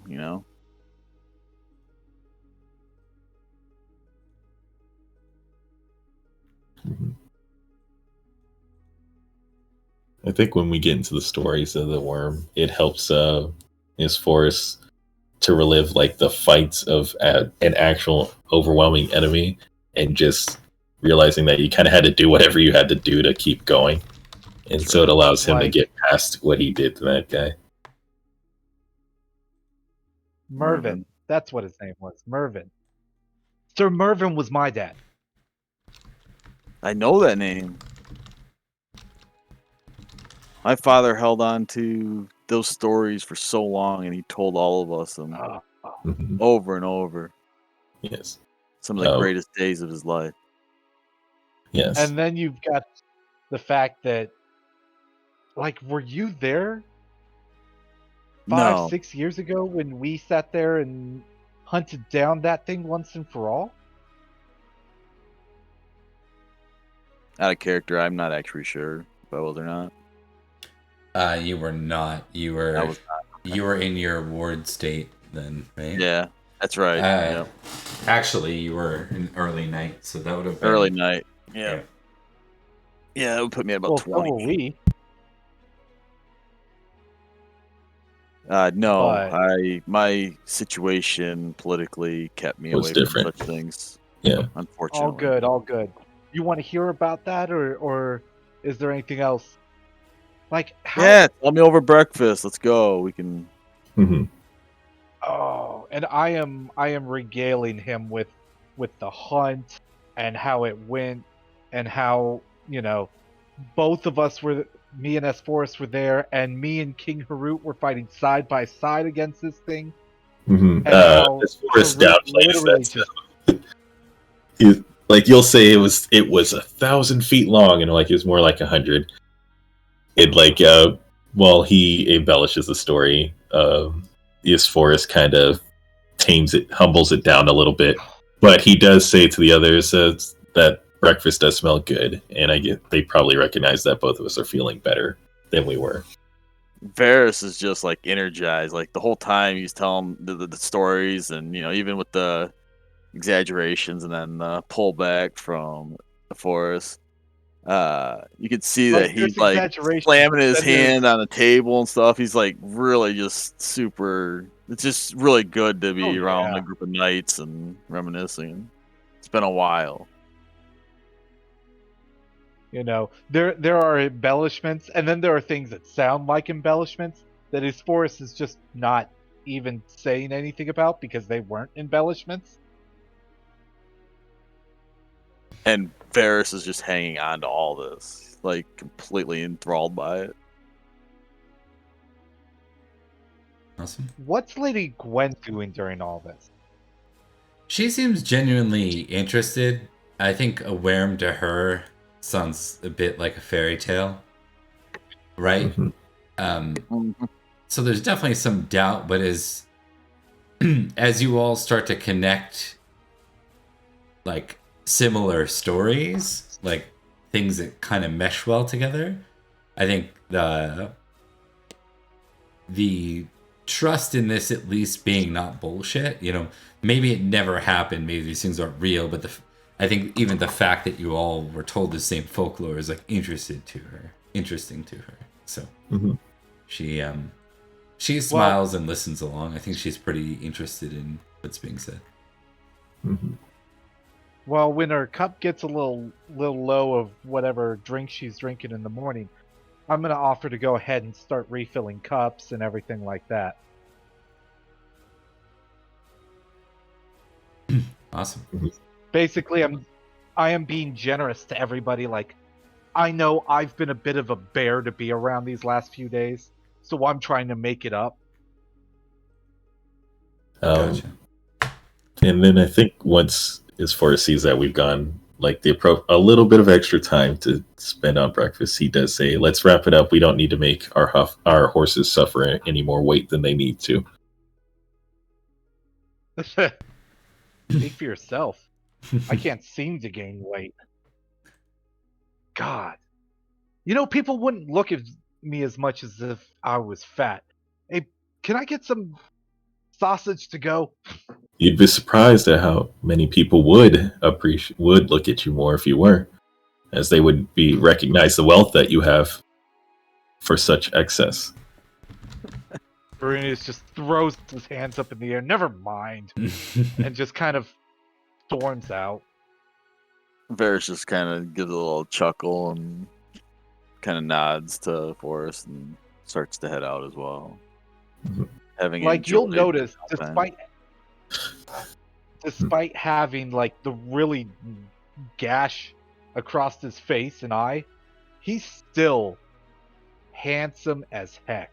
Like, he's got a good 17 appearance. One of those charming smiles you can't help to smile back at. It's sort of thing. contagious. Oh yeah. Yeah. Like- And then you got Varys that is, average. Nothing What stands out. do you mean by average? I mean, like 10. Oh, cool. You're still better.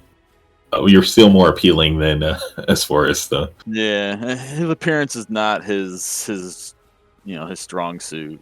Mhm. Yeah. Like, the worst thing you could do to Sir Barunus, the worst thing anybody could do, is curse him to being overly attractive or being even more appealing.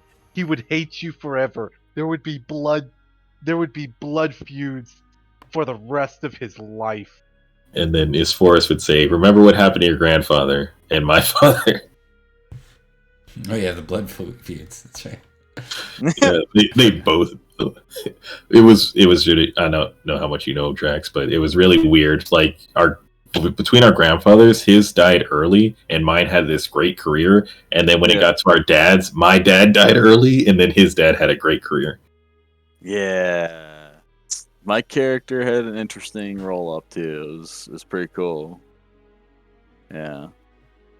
My character actually had his father survive the Night of the Long Knives. Oh, cool. Yeah, it was pretty Ooh. cool. Yeah.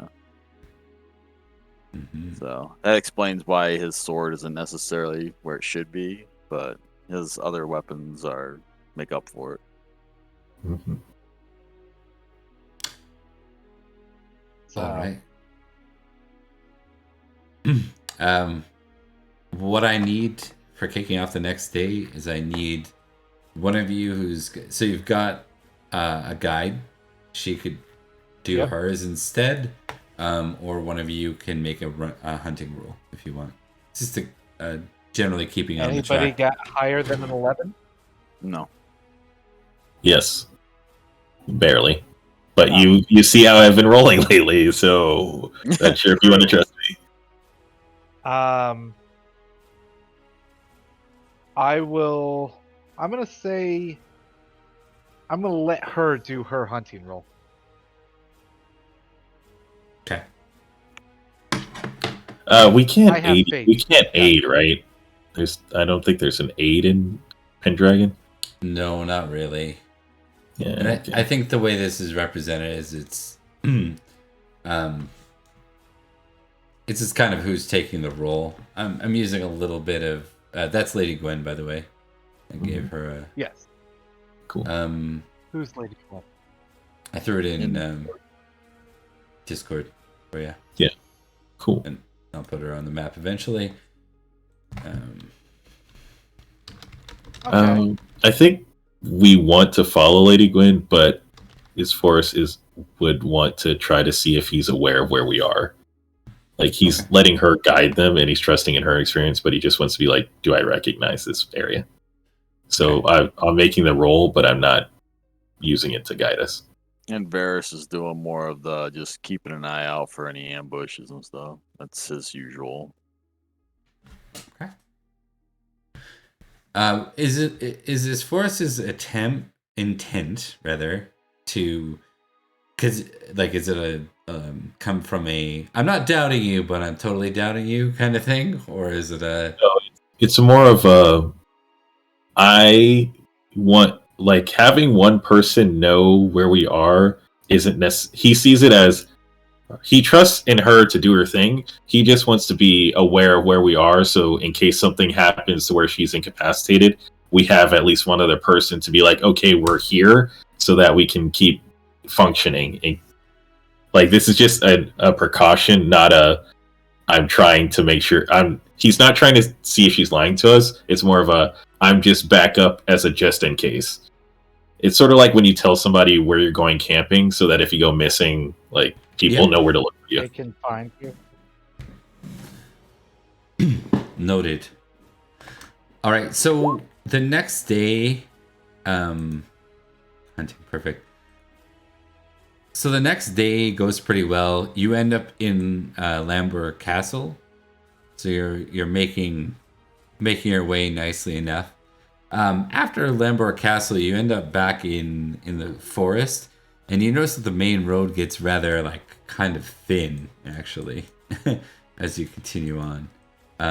You pass Kind Town, and then sometime after that, as you start to move into the late afternoon,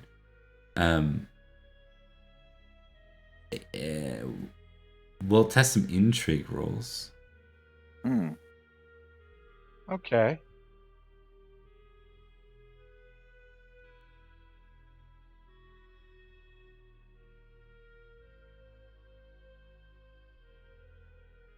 It's my turn to fail now.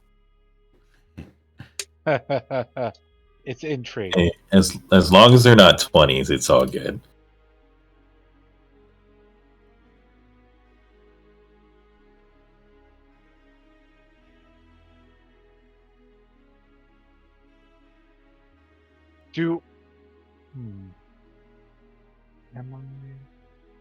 I'm gonna test my trusting and suspicious to see if I'm suspicious that she might be trying to lead us away, since her cousin does dislike both us and Uther. If that's Okay. all right. Yeah, that's fine. Do it. Give her. It's pretty good trusting. And you failed suspicious. I failed on suspicious and passed on trusting, so I will allow you to tick trusting there. And for Esperus, you can tick hunting. Cool. Okay, so I trust her. I think everything is going the way it's supposed to. Okay. So while I'll roll it, Okay. Yeah, things seem to be going. Esperus, I think this pairs with your hunting nicely. You notice that the trail got a little sparse back, a couple of like an hour back, and there was a point where it was unclear, like as the path split, which was like the main path, and you could read it on her eyes, but you sense, oh, she's confident, she knows what she's doing, because she chose one of them. As the path starts to get really thin now, you're starting to put two and two together, and you're starting to see on her face that she's starting to doubt the route that you took. I guess I'll go close to her, like, and as simply trying to be nonchalant about it. He says to her, just kind of lowly, "It is okay when things are not the way that we wish them to be. Mistakes happen, and directions can be changed. We are all human, and no one is perfect except God.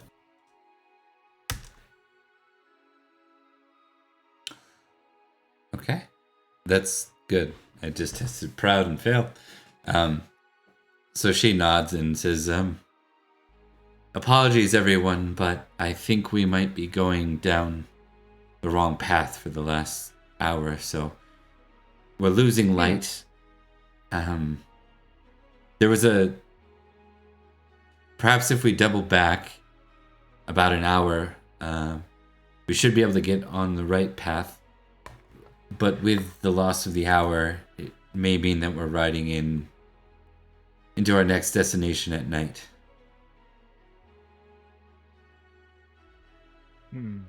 It's fine. Things happen, but every challenge is something that God gives us to overcome. We're all still technically Christian, right? You are. I am. Yeah. My character is also a British Christian, yeah. I'm a different flavor of Roman. Yeah, right. But we're all we all still technically believe in the one true high.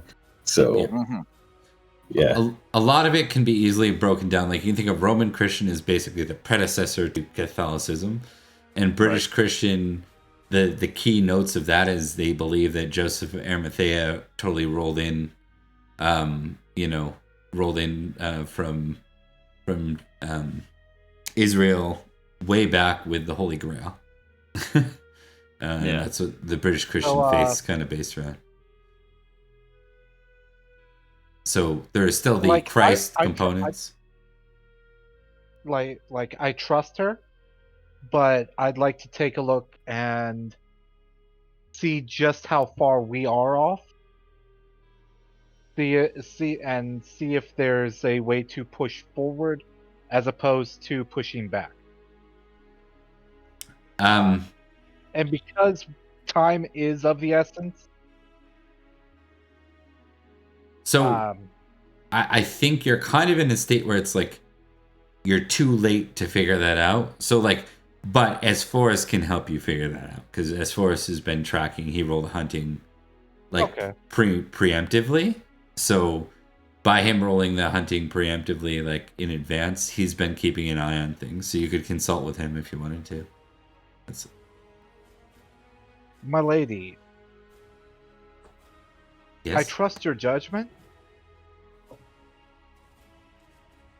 The delay would hurt us.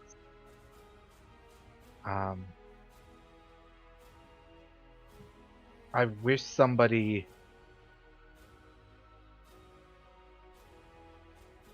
Unfortunately, I do believe that might be the only way forward at this point. Unless one of you two were keeping an eye on things. I don't know what I was doing. Probably trying to get ready for... Man, I get to meet Uther again. And I gotta talk to him. Okay. Would that be another hunting roll? Not to follow back the path you've already chosen, no. I think it's just a matter of, are you guys agreeing to double back, or as I think what you were just suggesting, if I interpreted that correctly, is maybe it's not worth doubling back. Maybe you should just press on down this path. I'm thinking we could probably press forward and reconnect with the main road a little further on, but because somebody other than her was also keeping a track on things, they may be able to, but I don't know that you were keeping a track on things.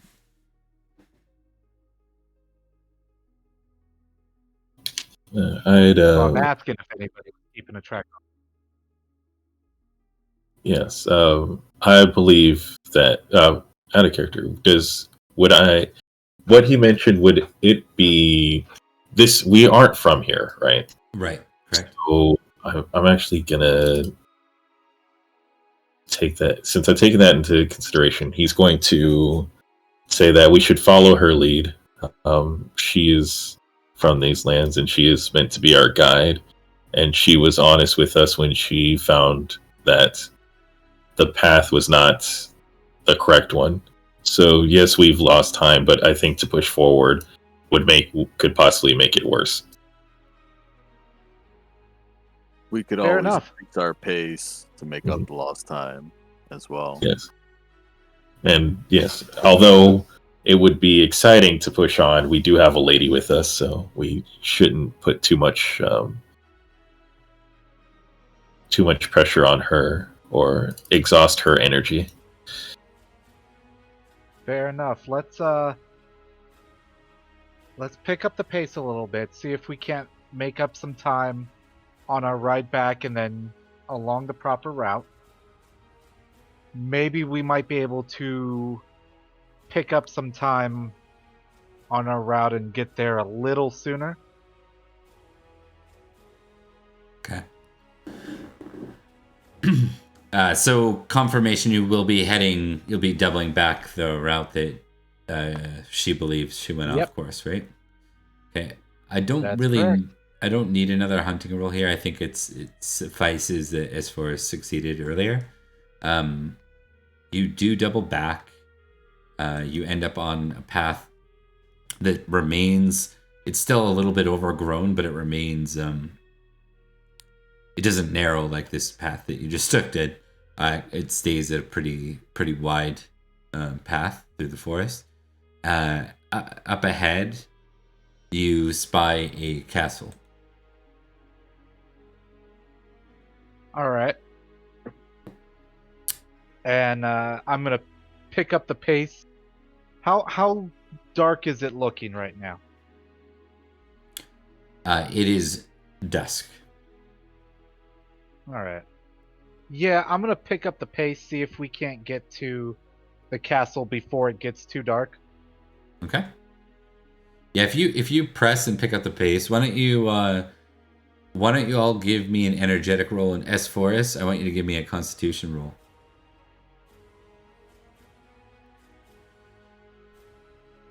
Yeah, and Varys would be making sure that the lady and the squires and everything were keeping up too. He wouldn't leave anyone behind.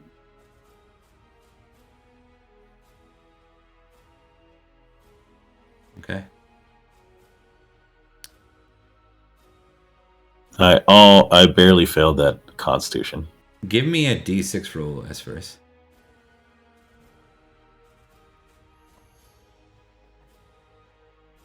Okay. You all start to ride into to Kindtown, or into the castle, and she says, "We're entering Kindtown. It's along the Royal Road in Rensis, so we're not far from Clarence now." Okay. And as you ride in to like the castle, they permit you with your banners and stuff. It's kind of like, I mean, you have a banner from Lindsay as well, right along your ride. But as as the gate opens and you enter, all of the sudden, as Forrest falls off his horse. It just lays, like there's no response. Right. I am there like immediately. Okay. First aid roll. Somebody fetch the surgeon. First aid? Yeah. I am impassioned by love of family because this forest is as much my brother as any man could be. Okay. Go ahead and roll your passion roll. Yep. Okay. And first aid.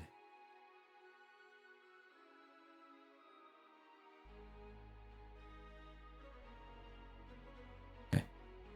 I'll allow you to tick first aid for that. Actually, I'll give you the choice. Can I tell what's Love, wrong family, with or first aid? Yep.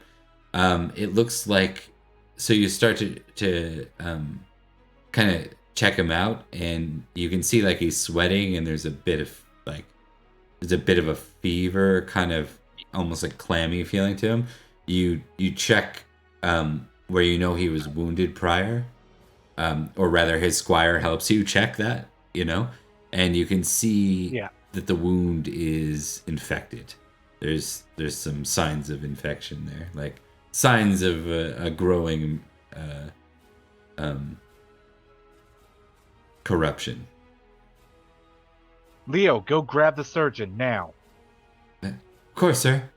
And I lift him up, and I am walking him. Okay.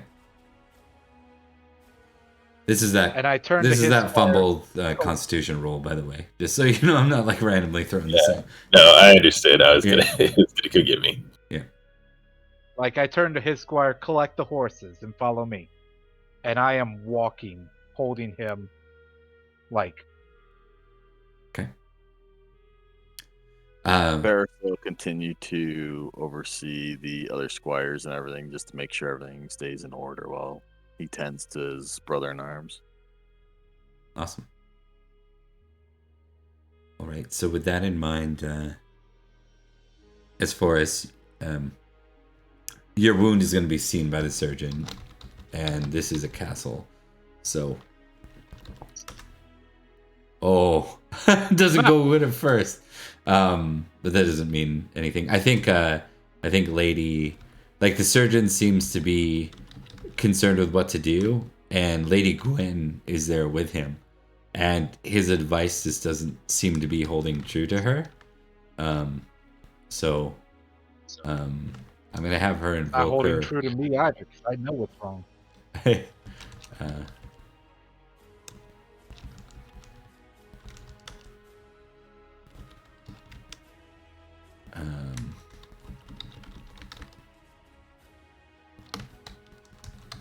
Like, I've got I sent his little brother to go find the surgeon. Yeah, so the surgeon doesn't do particularly well, and his advice seems to be off.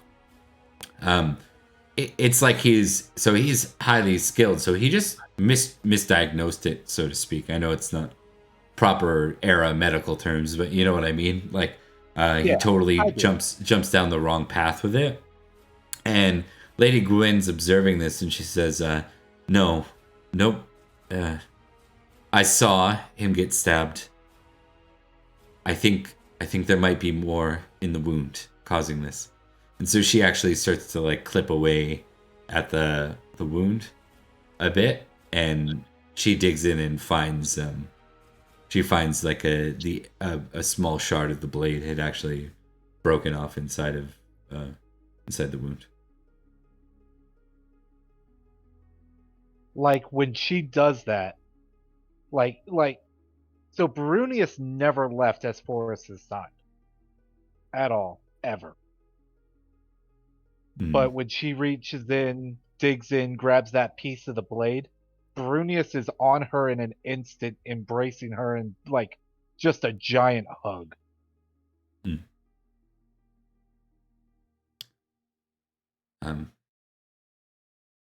And she seems like I had her invoke hospitality, so there's a sense of caretaking, like she was supposed to be your guide, right? And she's not looking to have you die from something she could help.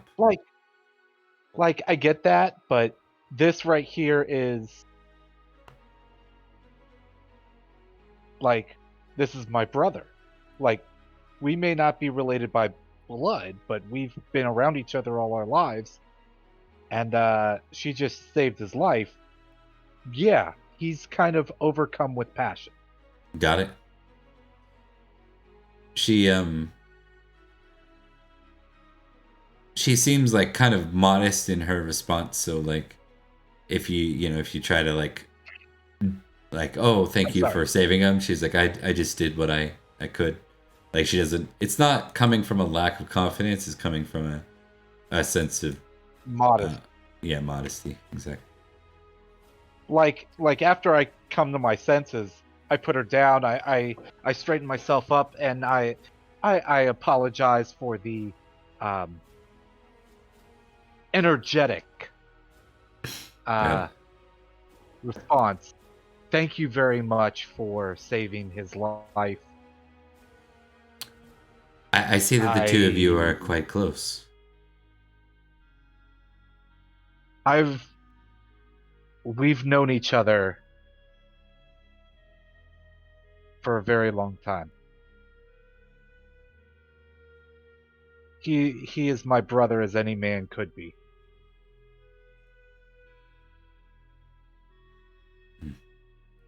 can understand that. back.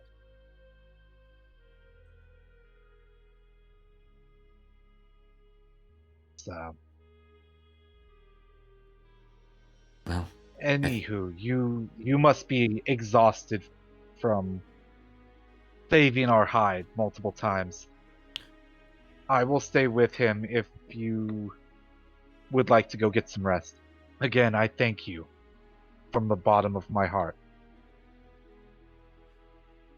I think we should all rest. We've got a big day ahead of us.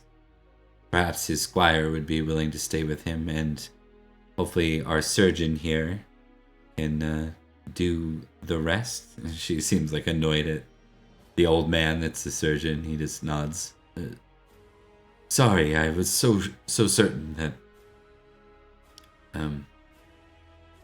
that it was just a matter of cutting away the corruption.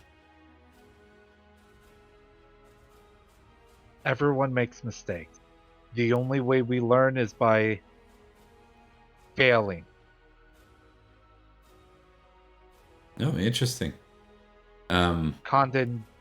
Condendat ultra. Always move forward. I'll let you take forgiving for that one. Oh. Like, that's just his motto. Like, he is, Yeah, you but have to fail to get better. Yeah, but you let him. You let some stranger that almost got your friend killed, off the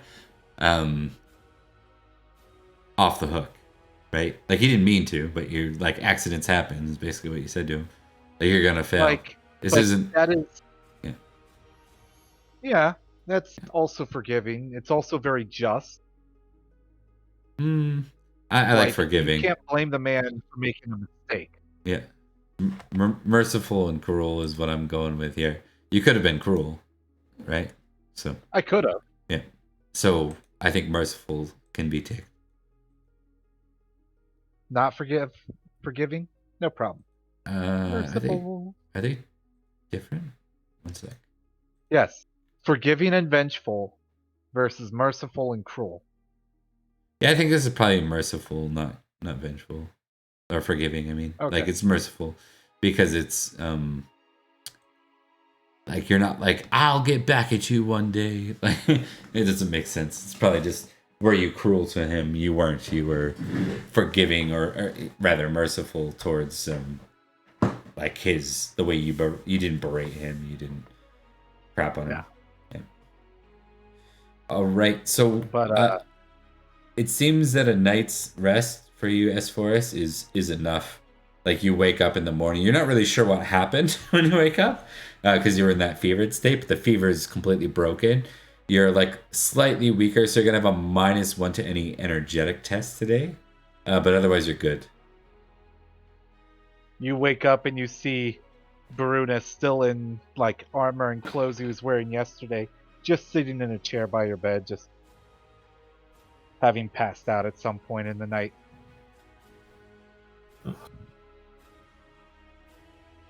What time is it? And did we make it to? I assume we made it to the castle. Where are the others? That's Forrest. Oh my. How do you feel? I'm fine.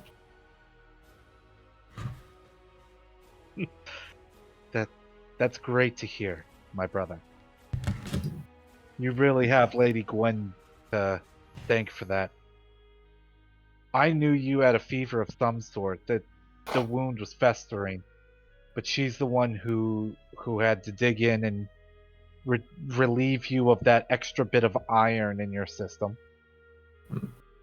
Surgeon couldn't even have handled that one. But she could, and I'm just so happy you're alive, man. I don't know what I'd do if I lost you.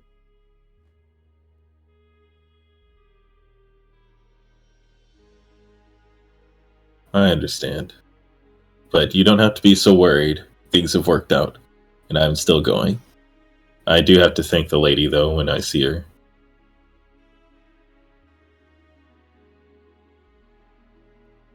How are the others? How are the squires of men? Everyone. They should be waking up here in a little bit. Are you hungry, thirsty? I can go grab you some right quick. I feel strong enough to go grab food myself. Okay. Take Oh. it easy. It's still about a day or two before we make it to Winter Court. hmm when he leaves, I will try to figure out where the lady is to give her my thanks and tell her that I appreciate what she did. Okay. Yeah, you find her packing up for the next morning.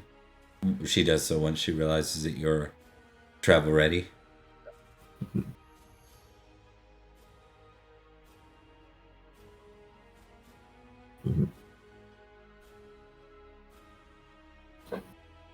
Varys, are you okay as well? I look over the others to see if they're as tired looking as Baronius was. Varys seems well rested, and he's already basically has all his possessions ready to go for travel. Mhm. I'm fine. It's good to see that you're back on your feet. Yes, it's good to be on my feet. And I believe that it is the will of the well. No, I'm not super religious. I'm going to stop invoking the Lord, but he says it's I can't stop this adventure now. Not when I've promised the lady that I'd escort her all the way to where she's leading us, as well as I cannot let our Centurion King down. Most certainly can't on either account.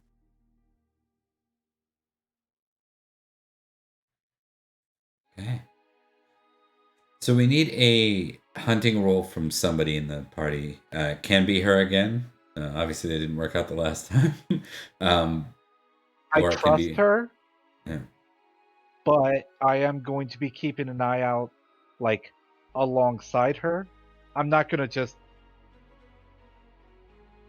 Basically, I'm gonna do what Ace Forest did last time. Keep an eye out in case we do get lost again. Okay. Varys is just going to be watching for ambushes again. He'll leave the guidance to other people that are more skilled at such things. Oof. You can do an awareness test. All right. Nope. Blind as a bat. So along the way, you end up clearing the forest, and you end up in like flat plains. Basically, you can see hills ahead. Lady Gwen says, "We're reaching Clarence now. We could make it to Corinium by evening if we press for it." Mhm. Have you any family in Clarence? No, I have an old handmaiden that once served me from there. Otherwise, no. Okay.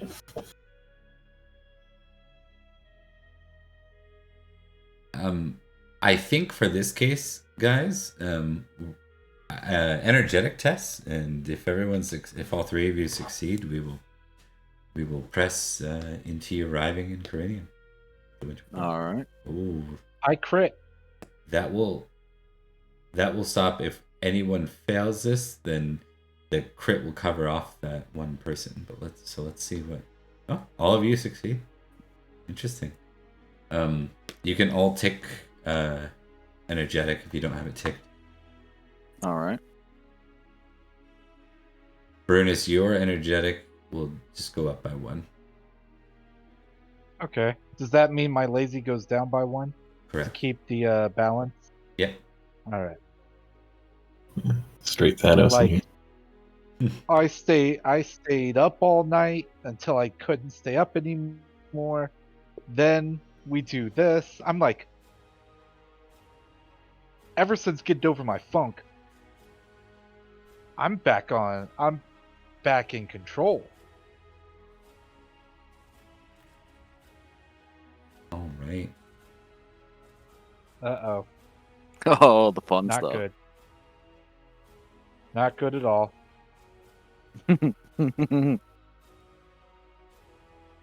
Okay, so we'll start by a lot of you testing your appearance rolls. Alright. This is the winter court of Uther. This is the Easter Court of Uther. Easter court, sorry. Easter. Oh, I thought it was winter. Okay. You, Easter court. you're traveling in the late winter towards the Easter Court. Okay. Ah. Cool. So I'm expecting to see one of our good friends at at the salt at least, or near the salt.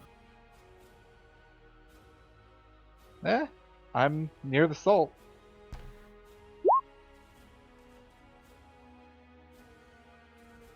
Cool. Cool.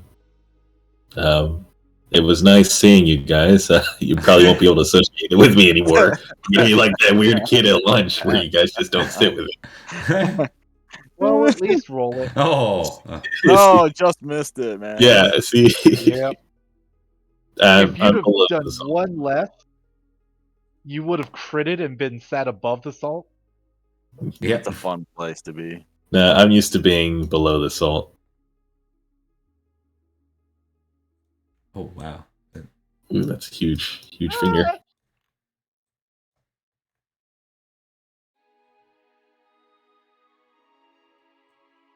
So pretty sure last time You were below the salt too, weren't you? You were almost on the floor. 'cause yeah, I you fumbled last fumbled. time and then I succeeded, but so I got below the salt.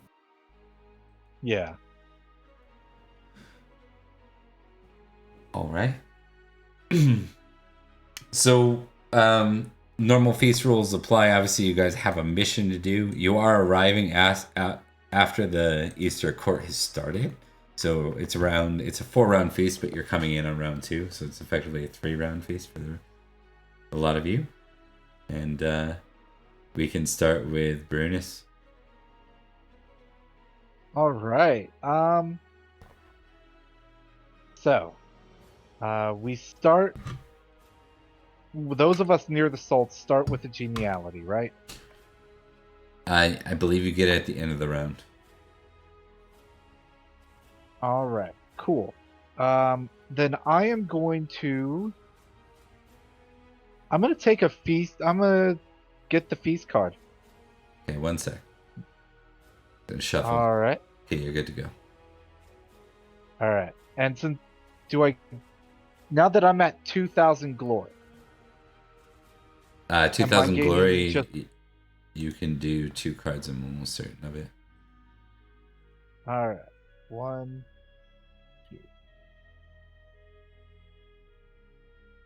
2. Do you pick the better of the two, or you just have both? So you pick. Hold on, I'll explain it in a second here. When you do a feast card, you look to see first off if any are host cards. When you have multiple cards, if one's a host card, you have to pick that one.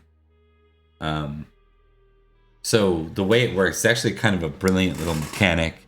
I don't know if they intended for it, but it's like the more famous you become, the more likely you are to get a host card that deals with the host of the feast, right? So it's like you lose your autonomy to do what you want to do over time, but like it's according to how famous you are as a knight. So in this case, though, neither of them are have any mandatory pieces on them, so you get to choose which one you want.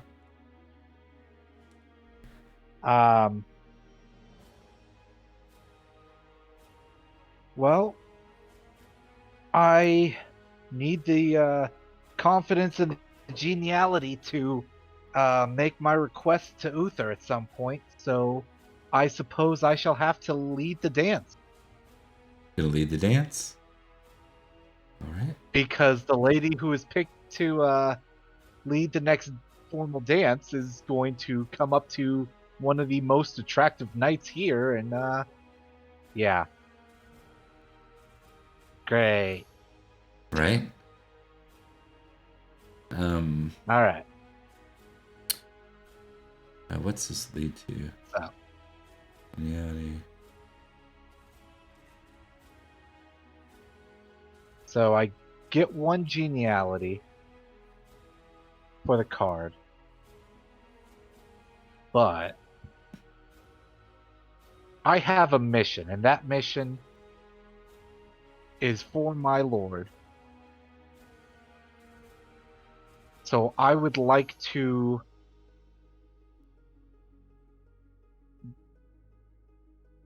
everything I do at this feast is for King Heraut. Mm-hmm. So I'd Understood. like to roll my loyalty lord Sure. to try to, yeah. So I'll just clarify though, just so you know, you're welcome to use your passion. Passions only work for 1 round in a feast. Just so you know. But you're welcome to do that now if you want. Okay, then what's the failure? If it's failure, it's nothing. Okay. Then, no, I won't. I will just dance. And hope I don't fumble. It'll be okay. Just dance.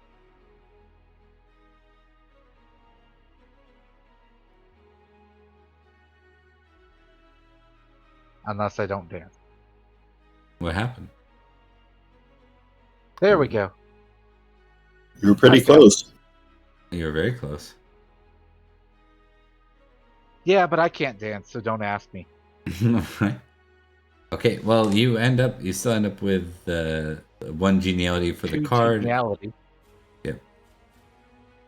So 2 1 and geniality 1. total. Yep. Okay. Varys, you're welcome to do something here. It's your turn. Do you need a reminder on the feast rules? Options? Yeah. Okay. Yeah. So your options are you can intrigue or gossip, you can flirt, you can pull a card or 2 cards if you're Glory 2000. You can game or gamble while gaming if you'd like, and you can also do what's called feasting, which is where you are. And I forgot to pull our feast. So Right. there's our foods. The last thing you can do is you can choose to either do the indulgent kind of feasting where you come off as a gracious guest by eating the hell out of everything, and making merry, like eat and make merry. Right. Or you the can do the temple opposite of that where you're like, oh no, do you want more wine? Like you're Right. helping out the the other Right. guests and making sure everyone's looked after. I think I'm gonna pull. Like, is there a reason to do that? You gain a temperance tick if you succeed. Yeah. Oh, okay. And you can, if you Cool. critical, if you critical on either, you can get the host's attention in a positive way. Right. Okay. Yeah, Roll I'm gonna in, go okay. ahead and pull a card. I think. Okay. Secret dish. Temperate versus indulgent.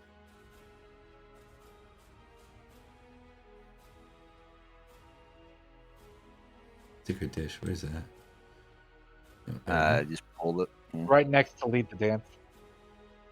Platter if your favorite food is served nearby.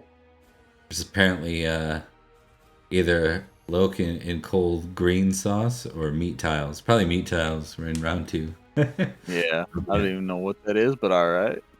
You want your temperate to succeed, otherwise you just eat a bunch. Yeah, and then you missed the round. You're like, oh, I'm stuffed. Yeah, I need to take a minute. Food coming up. All right, so it's a temperance versus indulgent. So I roll each, right? Or- Yeah. Okay. Yep. All right. Well. Come on, temperate. Oh. Awesome. Ooh. And then indulgent. How did you have a 20? I don't know. Is I that didn't wrong? roll right. It must be because I don't have a 20 there. I only have a 13. It said you rolled a 10. Oh, really? Oh, Yeah. mine's saying 20 to 20 for Yeah. me. Huh. 1 sec. Yeah, something bugged out. Do you want to try it again? Oh, there's an extra number there. That's why. Oh And, yeah. So sometimes those numbers I've seen that where someone has like so you Yep. have like 130 rather than 13. Yeah, that's what it was instead of 13. Yep. All right. Let me re-roll that then. I was like, wait a minute, that can't be right. Yeah, they did limit the fields to 2 in those Right. personality traits. I've seen one that happened one other time. All right. Let me try this again then. Cool. All right. Cool. All right.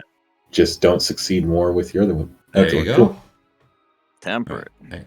And man, does it feel good to eat Right. well as a mercenary knight. I should note that. So Oh yeah, yeah. He's definitely like All really player enjoying the food, but he's like still keeping it, Fun. balanced. Yeah, yeah. He's not So both overindulging. you and I get another, or Yep. you get 1+1 for the card, and Yeah. then everyone seated, all the player knights near the salt also get an extra 1. And you Right. get loyalty. Yeah, loyalty, your player, knight, Loyalty order, to, yeah, which I don't know exactly. but we what don't that have would an be. order. Yeah. In fact, I was going to suggest an order for us, but I don't think we need it since this is a temporary game. you can certainly do that. You'd be like, why don't you guys roll and we won't have Drax roll, but the two of you can roll 3d6 for loyalty century knights. 11. Nice. 13. Mm-hmm.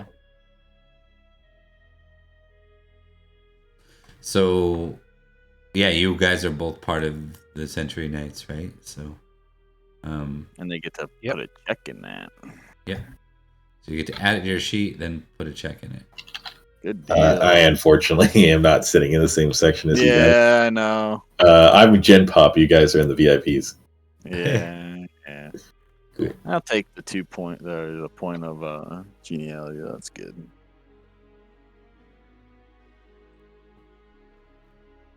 Cool. All right. All so right. we go to S4S for round 2. Cool. So there's that, and then that. Another jug of ale, indulgent all players. Further the book for the. Oh, okay. Mandatory indulgent 16 plus. Okay. Or modest versus proud. Your humility pleases the knights, gain 5 glory. Proud wins or roll or rate.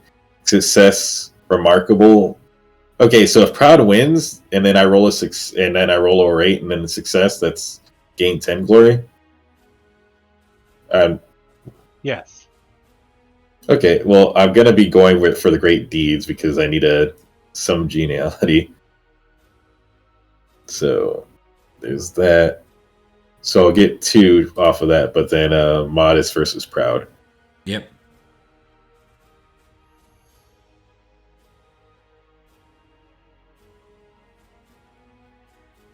Okay, cool. And then I just get 5 glory. 5 glory. Cool. And that's it for me, I believe. What's the success versus fumble? I think that's if proud wins. Yeah, one proud. Right, and then you roll orate and Then succeed. he'd roll his orate. Yeah, okay. So 5 of that and 2 geniality. That's pretty good. 5 glory automatically. 2 geniality will convert to 20 glory later. So Cool. all right, so we're into round 3. You're starting to I notice should that. have a third. Should you? Geniality. What for? Yeah. From He got Sir it. Verus's card. He succeeded, so all knights at that area gain +1 geniality and a tick in the player knight's order if it exists. Right. So Varus gets 1 too, right? There we go. Yeah, they should have 3. Yep. All right. Okay, so you're starting to notice that there are more eyes on you all now. Like, within the crowds. I think they're starting to realize that you're foreigners. Foreign to Logres, anyways. Less to Varys, I guess. Probably more to Brunus and his force. Yeah. I mean, the other stuff I've went on campaign with Matic, I believe. So. Yeah. All right, but yeah, we'll go to Brunus for your round. All right, this is the last round, right? Mm-hmm. No, this is only round. 3 or 4. This would be the second of our 3 rounds. Second to last Okay. round. Yeah. Then I'm, yeah. Then I am going to take 2 more cards.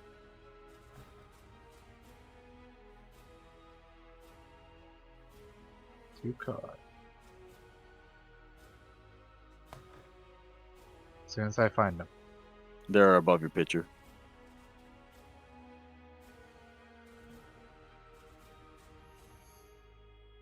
Oh, You accidentally put them in your hand. Yeah. There you go. all right. Raucous contest. Several knights begin a drinking contest. Indulgent versus 1d6 knights opposed. Whew. I don't like that one. Orate. Yeah, Very get similar drunk types or of talk cards. to people. Yeah. Get drunk or talk. God. Which one do you want to do? I mean, I'm here to talk and everything like that. So, I guess. Oh, I didn't read the whole thing Guess because at I'm the end going it for said you had to leave. I didn't realize that. Yeah. Yeah, exactly. So. Okay, I guess I'm going to be rolling my Orate versus 1d6 knights. You have a pretty decent one, right? Or wait, no, you said you didn't have. No, It's I a have no decent non-combat skills. Oh. Are you doing any passions? Nope. Okay. I have to save my. Save it for later. Wait. You know, I will passion this. Yeah. I will go ahead and roll loyalty Century Knights. Okay. Because I'm gonna be telling the story of the hunting the worm. Okay, sounds good. And I succeed. Cool. All right. So, can I use? If I use my geniality, is it gone? Nope. It's a permanent thing, and you would get to apply it to Orate for sure. All right, because I would like to apply it to Orate. Because Yep. This is a +3 on top of it. Yeah, +3 on top of your Yep. +5. Yep. Cool. all right, Oh, do you have to see how many knights you have to go against? One night. Oh. Okay. yep. Oh, one night. Okay. Yeah, but he's still rolling 2d6 +3. Yeah, but he could have his orate could be as bad as 5. Yeah, You mine's get a to 3. you get to test first. 3. I succeed. Mhm. Come on, He fail. fails. Oops. So you get just kind of an automatic 2. I get 2 more geniality. Cool.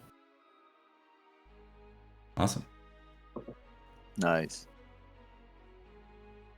I believe in you, Severus. Yeah. You can. I am collecting as many geniality as I can because this roll to convince Uther and the rest of the thing is going to be insane.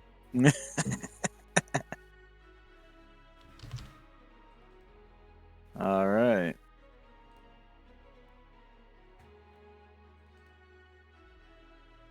Is it my turn then? It is. Yeah. All right, we're gonna draw a card. Keep that rolling. See how bad this can get.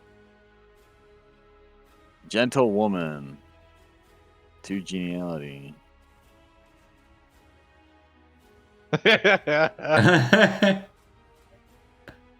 Like, I tried to pass that to his forest, like, immediately. That's a keeper, huh?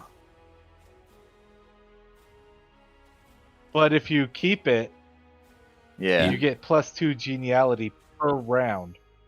I mean, I'm gonna be honest. Varys is probably liking a little bit of the attention. I mean, he's not like, because he's always traveling and stuff. It's pretty nice, Yeah, so he's good. Oh, with yeah. Okay. So we'll do something here. that. Uh No, it's fun stuff. oh. Uh huh.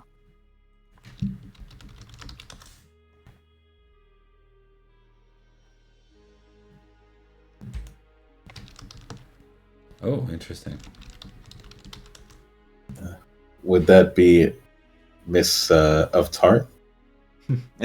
Right? Yeah, Bryn, go.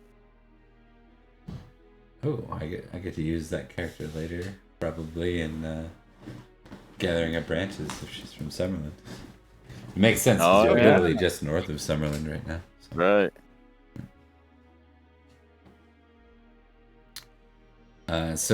So she's modest, indulgent. She has a loyalty to Uther, which is interesting as a Summerlander, and she plays the harp. That's kind of cool. I like it.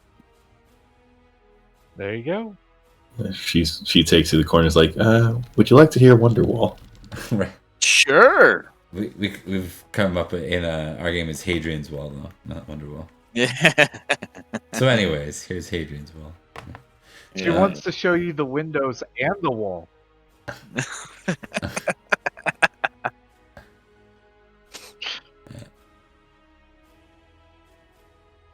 All right. So that will end your round. So she's going around with you. Basically, you can still perform other actions such as like intrigue. I just can't do anything with the cards. Yeah. Yep.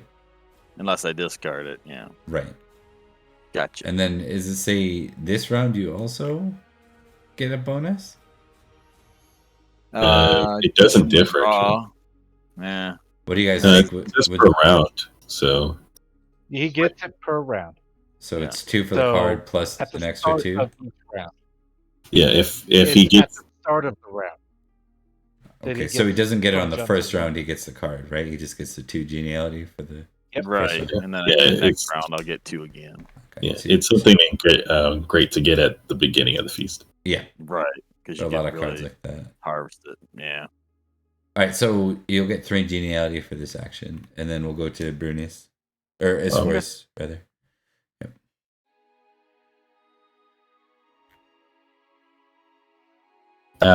Gain additionally from an exceptional harvest next winter phase. Monk wishes to show his worth. He hopes you will hire him for the feast as part of your retinue. Keep this card. While you do, gets +5 to read, folklore, and religion. You get 1 geniality for each success on read, folklore, and religion. If you roll a success on indulgent, lustful, or worldly, the monk leaves your company. Discard. So basically, if I don't have to make those rolls right now, but if I make those rolls, I'll just get extra geniality. Mm-hmm. Yep. Versus just getting straight up money. I think I'll go with the virtue for now. Christian virtue. Mm-hmm. So if I were to go to another feast, this guy's just here, right? Just forever until. Yeah. Heck, he might come home with you. Okay. And you have a you have a I don't friar. think his geniality would stack after this feast. no, But the +5 to the read, folklore, and religion. Okay. That part you could apply whenever you have them, kind of thing. So Okay. Cool. you'd be more like an Okay, NPC tag along. I got I guess 2 it, from my card. And then 1 at the end of the round. 2, 1 at the end of the round. So I should have 1 more geniality. yeah. And yeah, I guess I should have 3 now, and you guys should have 1 6 at least. Yep. Like you see me just making the rounds left, right, and center. He's a lazy monk. I didn't see that. You're really fearful of those dragons, too. I ignore the passion one because they all kind of roll dragon, so ignore that one. But the rest of it's probably true. And he could potentially be a steward for you in the future. So it's not a terrible stewardship. But anyways, top of the final round, starting with Brunius. All right. I should have 1 more geniality for the end of the last round. Mm-hmm. So I'm sitting at 6. I gotta do this intrigue roll to talk to Uther and see about getting him to send us knights or soldiers. And if that doesn't work, I've got to talk to the rest of the people and see if any volunteers want to come.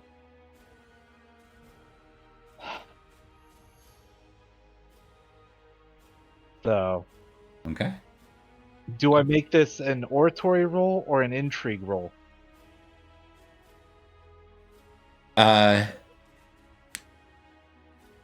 I think for the first part, you're gonna have to get past his herald. So I think it's an intrigue roll to try and convince Sir Sadinal for the opportunity to talk to Uther. This time. I have to do this for my lord. Yeah. The king believes in you. All right. So, intrigue. Can I use my geniality?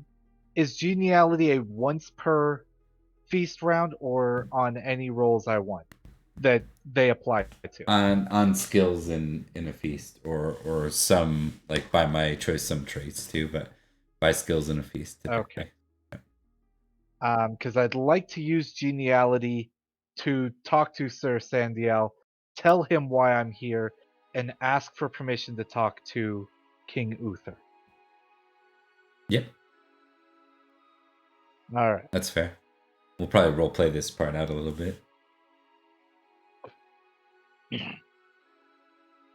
All right. I succeed. So what do you say in this case? Because this is not your oratory. This is just your regular comment, kind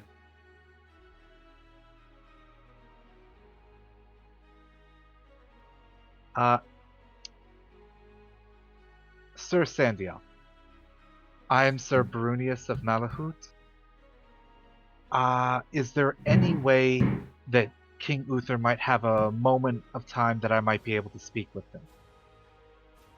I know him from his campaigns further south when I rode with him, and I was hoping that as an envoy of King Heraut, the Century King of Malahaut, that I might be able to deliver my message to King Uther.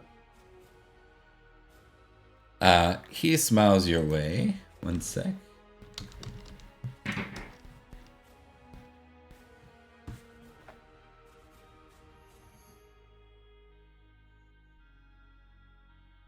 He's not famous for it. Okay. He says, well, good Sir Knight, first I would like to thank you for traveling all this way to the King's Court. I must say that I'm a bit confused. Typically, Sir Nicholas is the one we treat with on behalf of King Heraut. Is everything okay? Yes. Allow me to be truthful. A new group of Saxons has traveled from the mainland to the Saxon territory of Daedra, north of Malahaut. They waylaid our group heading south, attempting to stop us from asking Uther for aid, and Sir Nicholas was injured in the ensuing combat. I Hence, it has see. fallen to me to treat with King Uther. Injured, but he is okay? Sir Nicholas? He He is sounds concerned. currently being looked after by the he is currently being looked after by the surgeon in Lindenpool. Hmm. Well, I'm relieved to hear that. Perhaps that's why you're with Lady Gwen, then. That makes a great deal of sense. Yes, ma'am. Yes, ma'am. She was graciously given leave to escort us down, as she knew the way better than we did. I understand. Well, I will give you a chance to speak before the court then, if you are an official entourage from King Heraut himself, then you must be given the space. I will warn you that the king has his eyes set on, well, just understand that his response might not be due to your particular actions or visit. It may...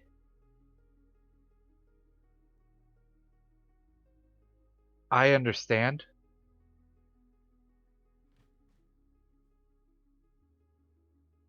And I hold no ill will towards the great King Uther. Okay. So we're going to go to your orate in a minute, but we're gonna do the other actions first. So as that's being set up. Oh yeah. Yeah. We're gonna go to Varys for your next round. Oh, Right. let's see. Are you keeping the card, Varys? I am gonna keep the card. Yeah. Two more geniality.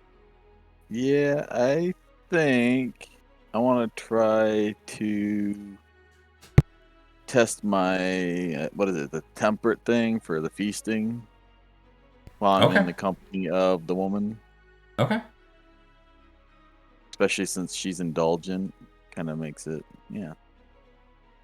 Okay, so you're kind of around her and other knights, and you're making sure they're all being looked after. Yeah. Yep. Okay. So I just test temperate then. You do with your geniality and with the +2. Okay, so what am I at with the geniality then? 6 right now. Okay. At the start of the round, you're at 6, and then you get this Okay. round's. I'll modify that by 6. At the start of each round, he gets another one, so he should be at 8. The card gives it at the start of the round. Does it? Sorry. Yeah. Okay. I'll allow it. So it's up to 8 then? All right. Yeah. All right. You sound so defeated that it's up to 8.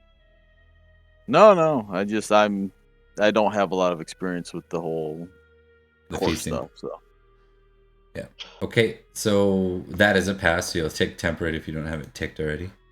All right.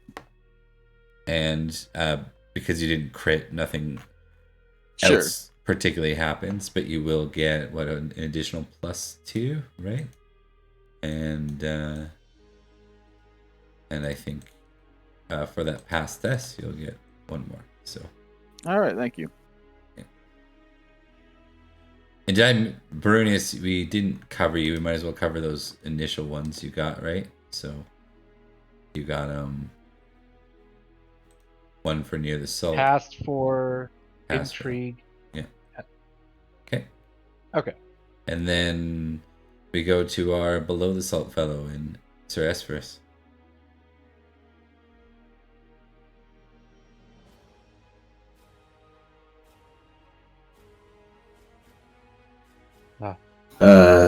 Make a con check.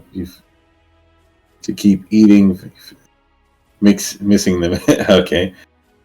Just either eat food or not. And then all Not things real. spiritual. A lady asks if you believe in fairies or spirits, spiritual versus worldly. Spiritual wins you. Oh my god, I gotta do fairy lore. Worldly wins. Okay, so either one, I just lose.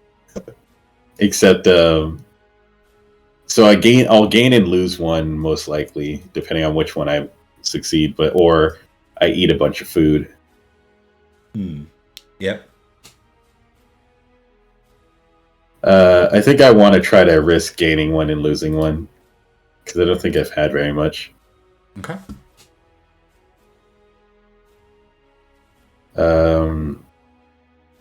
What is it? Spiritual versus worldly. Oh, that's you that has the bonus in spiritual. Yes, because I believe in magic. In a young girl's heart. What does How the that do? music can move you wherever you start. I basically lose the genealogy I got because she worldly won. So I explained that fairies aren't. There are no fairies and magic is not real. Yeah, I remember. He walked away. I remember that card from way back. It'd be funny if Merlin walked by and heard about all that. Yeah, I've seen Merlin's Really? trick. Well, I didn't. I was there when they said Merlin did something. I didn't exactly see it myself. Yeah. I was there. I didn't really see it. Besides, what Merlin does, like believing in magic, might be different than believing in fairies and spirits, though, right? Like, Yeah. Um. Magic is the magic God grants us. Exactly. Okay, so Sir Brunius, you are up now to do your orate before King Uther. Yep. Why don't you give us your? All right.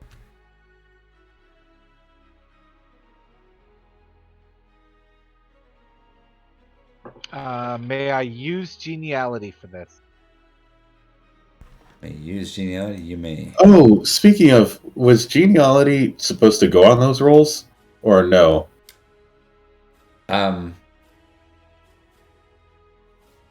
So you're supposed to check with me ahead of time for that, but yeah, you know what? Oh, I didn't know I did. Yeah, Sorry. it's okay. I'll allow it.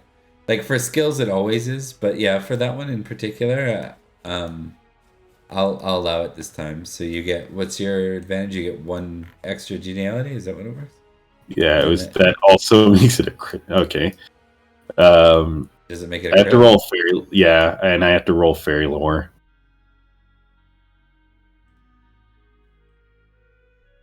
Which is different from folklore. It is.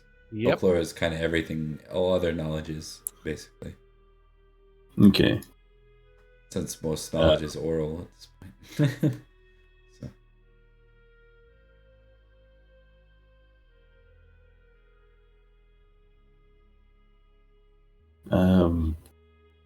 I wish in Peter Pan. Oh. I don't believe in fairies that much. They're fine. So close. Yep. You don't impress her. You only get so far. Yeah, I don't know a lot about fairies. Okay. All right. So, am I still impassioned from You are. the Yeah. round? It's same round. All right. Cool. Can I use my geniality? For oratory, yes. All right.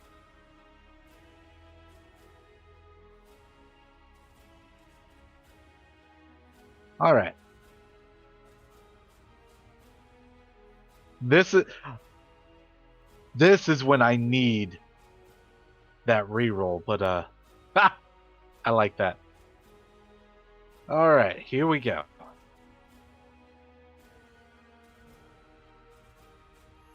All right. All So- right, I succeed. Let's sounds good. So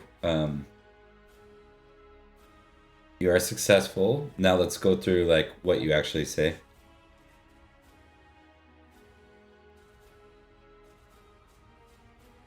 King Uther, thank you for allowing me this chance to speak. As I speak,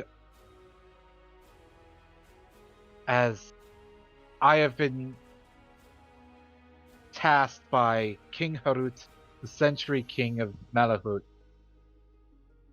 to treat with you this evening. And where is Sir Nicholas?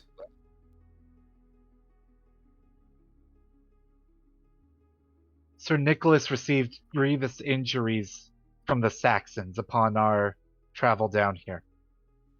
A new group of Saxons has joined up with the Saxons in Deidra, and they attempted to stop us from traveling south to come see you. In the ensuing combat, Sir Nicholas was unfortunately injured. He is currently resting in Linden Pool with the surgeon taking care of him. Very well. And what news do you send? The first news is that the Saxons are receiving reinforcements from the mainland. Tribes that we have never encountered, seen, or even heard of are landing upon our shores in greater numbers.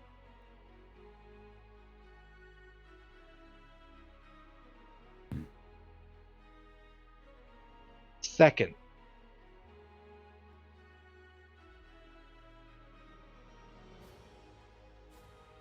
King Heraut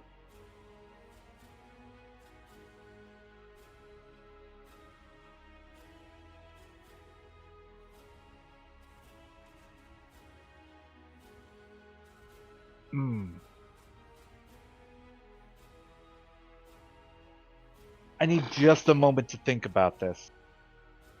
Okay.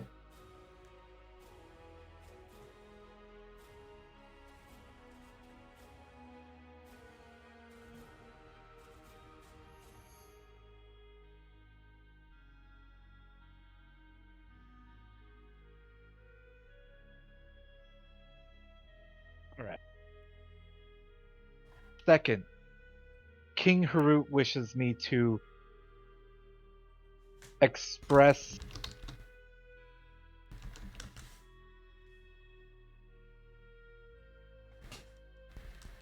apologies for the mistreatment of your envoy to him the last we saw them. He apologizes for any misunderstandings that may have occurred.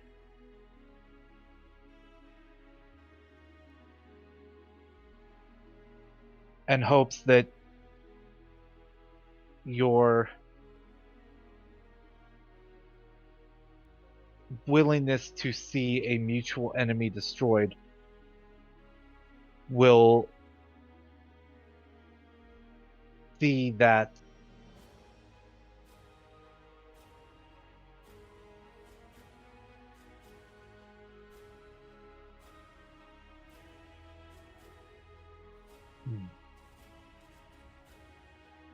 wow.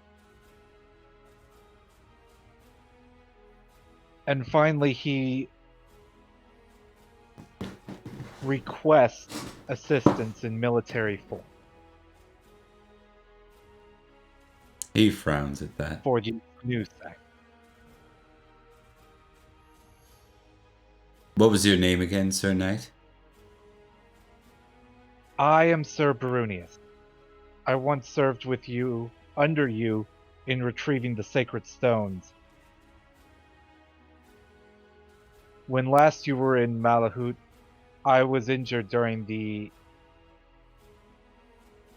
siege of Eburacum. I see.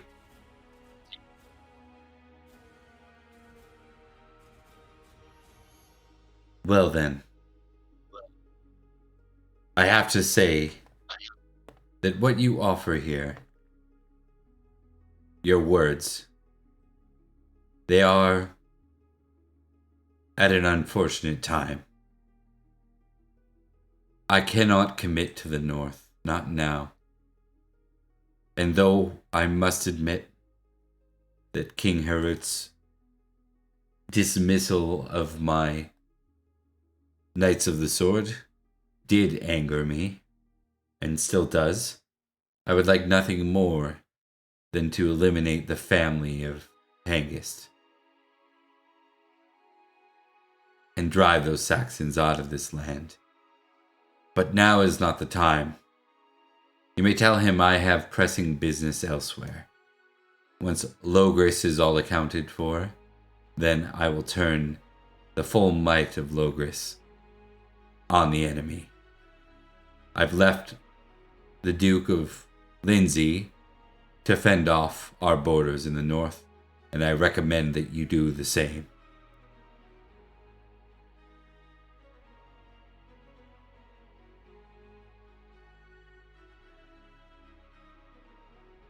I understand.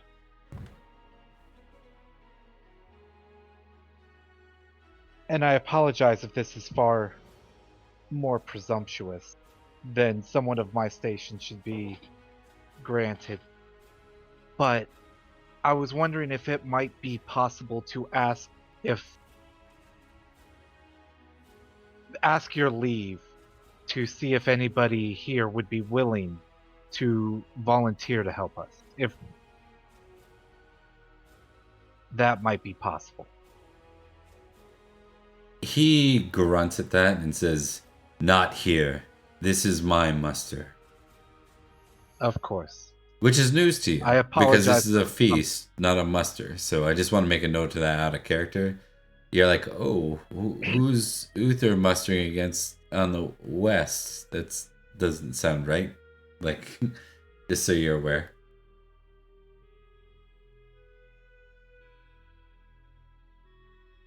I understand. I apologize for overstepping. Don't apologize. It makes you look weak. So does my face, but, you know, that's because I'm pretty. He kind of snorts at that. You northerners. Like, I'm trying to make him smile. Yeah. Uther, we have established that my Uther does not smile very easy. There's that slight twitch of his, like, one side of his face, like the old military sergeant, you know? But it doesn't quite form an... Yeah, the attempt was made. You made his face move. That's more than most.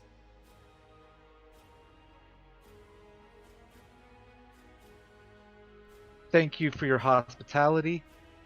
I shall deliver my message at post haste. Okay. Deliver your message post haste. As Forrest, give me a folklore roll at +5.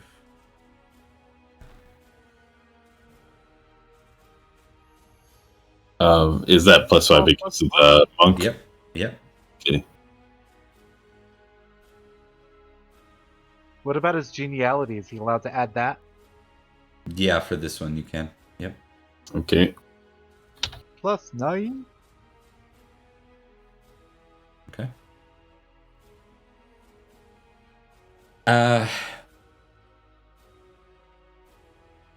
You learn a couple of things. What you learn is that Uther has had trouble recently with one of his dukes, the Duke of Cornwall, apparently, not answering his calls to muster. And it's been this way ever since Aurelius passed. This guy seems to know that Uther and the Duke of Cornwall were old rivals as well, and the monk suspects that that Uther, being here, plans to march on Cornwall. That's the alarm bells that were going off before when I thought it was kind of weird. Mm-hmm. Okay, yeah, I see. Well,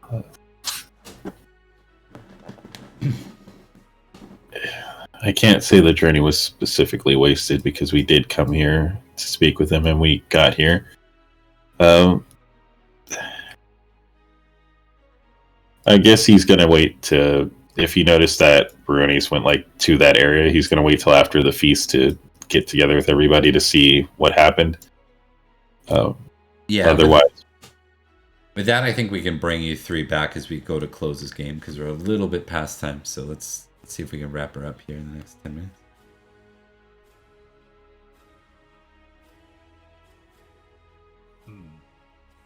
Crap.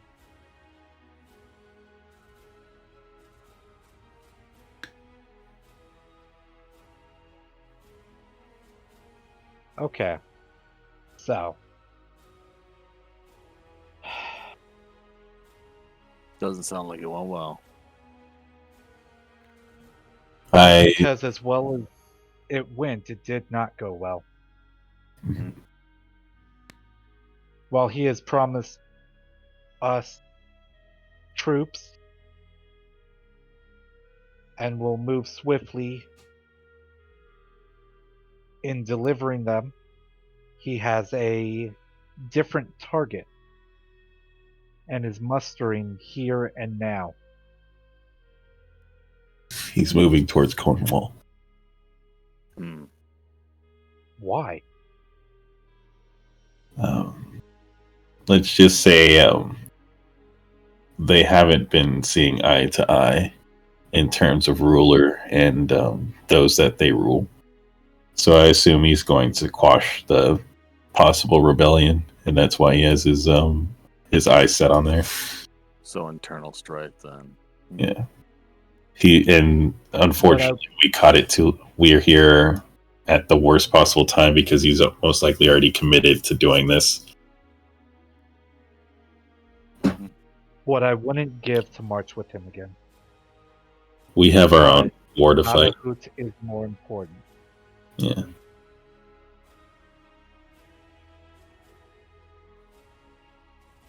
What are you two to do now? Well,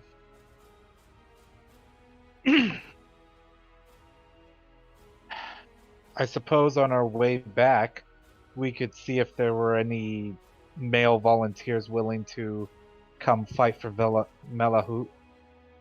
Also, do you tell us about he tells you not to ask anybody to volunteer, right? I will, but he said here. Yeah. What about do you mention the Lord of Lindenpool, that he said he trusted him to do that or to defend the north? That was gonna be something I talked about. Basically because I should actually clarify because that was you coming before the whole court, so the court would have had a chance to actually witness that. Yeah, everyone already heard that. Yeah. Oh, Yeah. okay. Yeah. So that was even since that was the whole court. Could I tick orate? Yes, sure. Yep.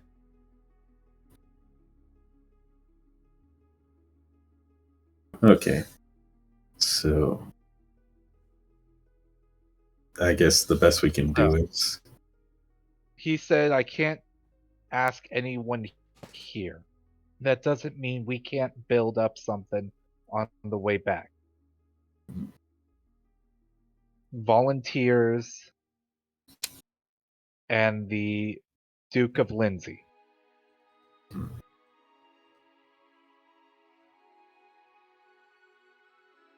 Well, if if we want to curry good favor with him, we should at the very least make sure Lady Gwen gets back safely, and I will make sure to see if I can find her and make sure she's okay. Yeah, you find her amongst the crowd. I mean, this is what she does well, but she's happy to receive the escort back.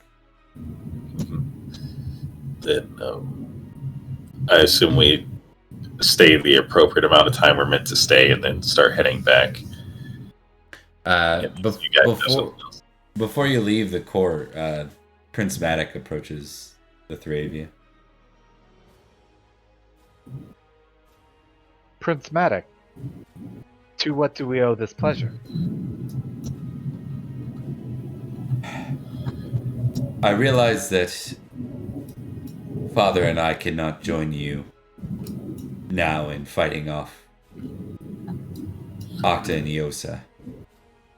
I wanted to say that I lost a personal friend back at Mount Damon, fighting King Iosa. I wanted to say that my heart goes out with you, even if my sword cannot. I look forward to a day that we can push those Saxons off this land.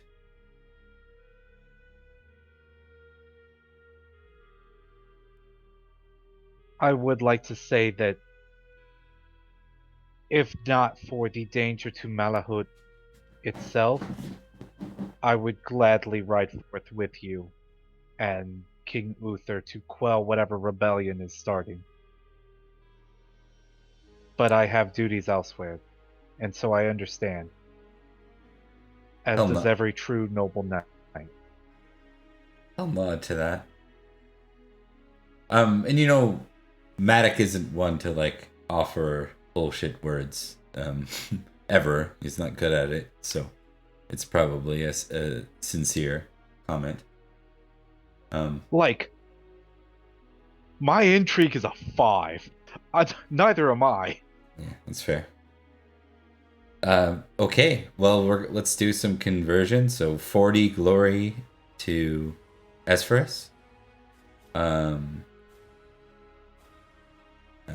80 glory for Brunius. Wow, how did Varys end up with so much? 6. 110 because he kept the woman around. Yeah, that's right. You got plenty of stacking ones, so yeah. 110 glory to Varys. It's actually like a killer feast. He was just having a good time. Yeah, he did. We mercenary knights have to capitalize on it, man. We don't get it that often. I mean, I'm surprised you didn't do any flirting to see if you can get some temporary loving out of this. Oh, he's already in trouble with that. Oh, okay. He did that before, so yeah. Way above the station. Way. Well, the good news is we got at least one person that's going to come help us. Yeah, you did. Yeah. And he's right. Like his recruitment was not here at my muster, but didn't mean that you couldn't recruit. Out north. Oh yeah. Yeah. Oh, sorry. I meant aside from Varys, we got one other person. Oh, technically not combatant, but he's come with us. Yeah, that's true. I mean, that is useful. Yeah. Hey, folklore is important. Yeah. It's knowledge, basically, in general in this game. So. Oh yeah. All right, guys. Well, how do you like that episode? Was it good? Did you enjoy it? I had fun. I was glad I thought it was good. I am sad that the Drax was only guest starring. Well, yeah. I mean, we might keep him around for 489, and we can discuss how long. But he'll probably be joining in the north at the very least. Makes sense that he'd go try and defend Malahaut. But we'll see. We'll talk about timing and stuff, and figure out whether or not it makes sense to keep him around for a couple of sessions. So, all right. That was nice to meet you guys too. It's fun. Yeah, nice meeting you as well. It was great to meet you. I highly enjoyed having you around, man. Yeah, this was awesome. I'm glad that we got to meet, and you didn't meet me in between characters because of all the 20s I was rolling. Wow. Oh yeah, Yeah. Holy yeah, shit. yeah. The beginning of this session was brutal. Yeah, like that was pretty gnarly. It was still, I was still exceptionally good for how bad I was rolling, but just the situation because the other fight we got in could have been a lot worse. You're not wrong. Oh yeah. Like, Not wrong. I didn't have anything prepared before the speaking before the entire court, and I'm like, I need a few seconds. Like, Yeah, it's fine, man. It was good. That's good. Yeah, that's Yeah, you it did was well. fine. Yeah. You're the person that was nearer to them than I was. I always end up below the salt, so I think it's kind of funny how I can talk to people just regularly, but then when we get to like big parties or whatever with Just important can't people, get the they just ignore me. You just like get shut Like- down. Oh. Oh man, again. it's because I have such a pretty face. Alright. Well, yeah. Like, for you. if some hag were to curse me to be ugly, Brunius would hug her. Like, thank you. You have no clue how much of a curse being pretty was. Yeah, swap. Oh man. All right, gang. Oh. Well, good stuff, and we'll see you next time. Mhm. Yeah, appreciate the visit. All right. I head to bed. Yeah, Have a take good care. night, guys. Good night, guys. Talk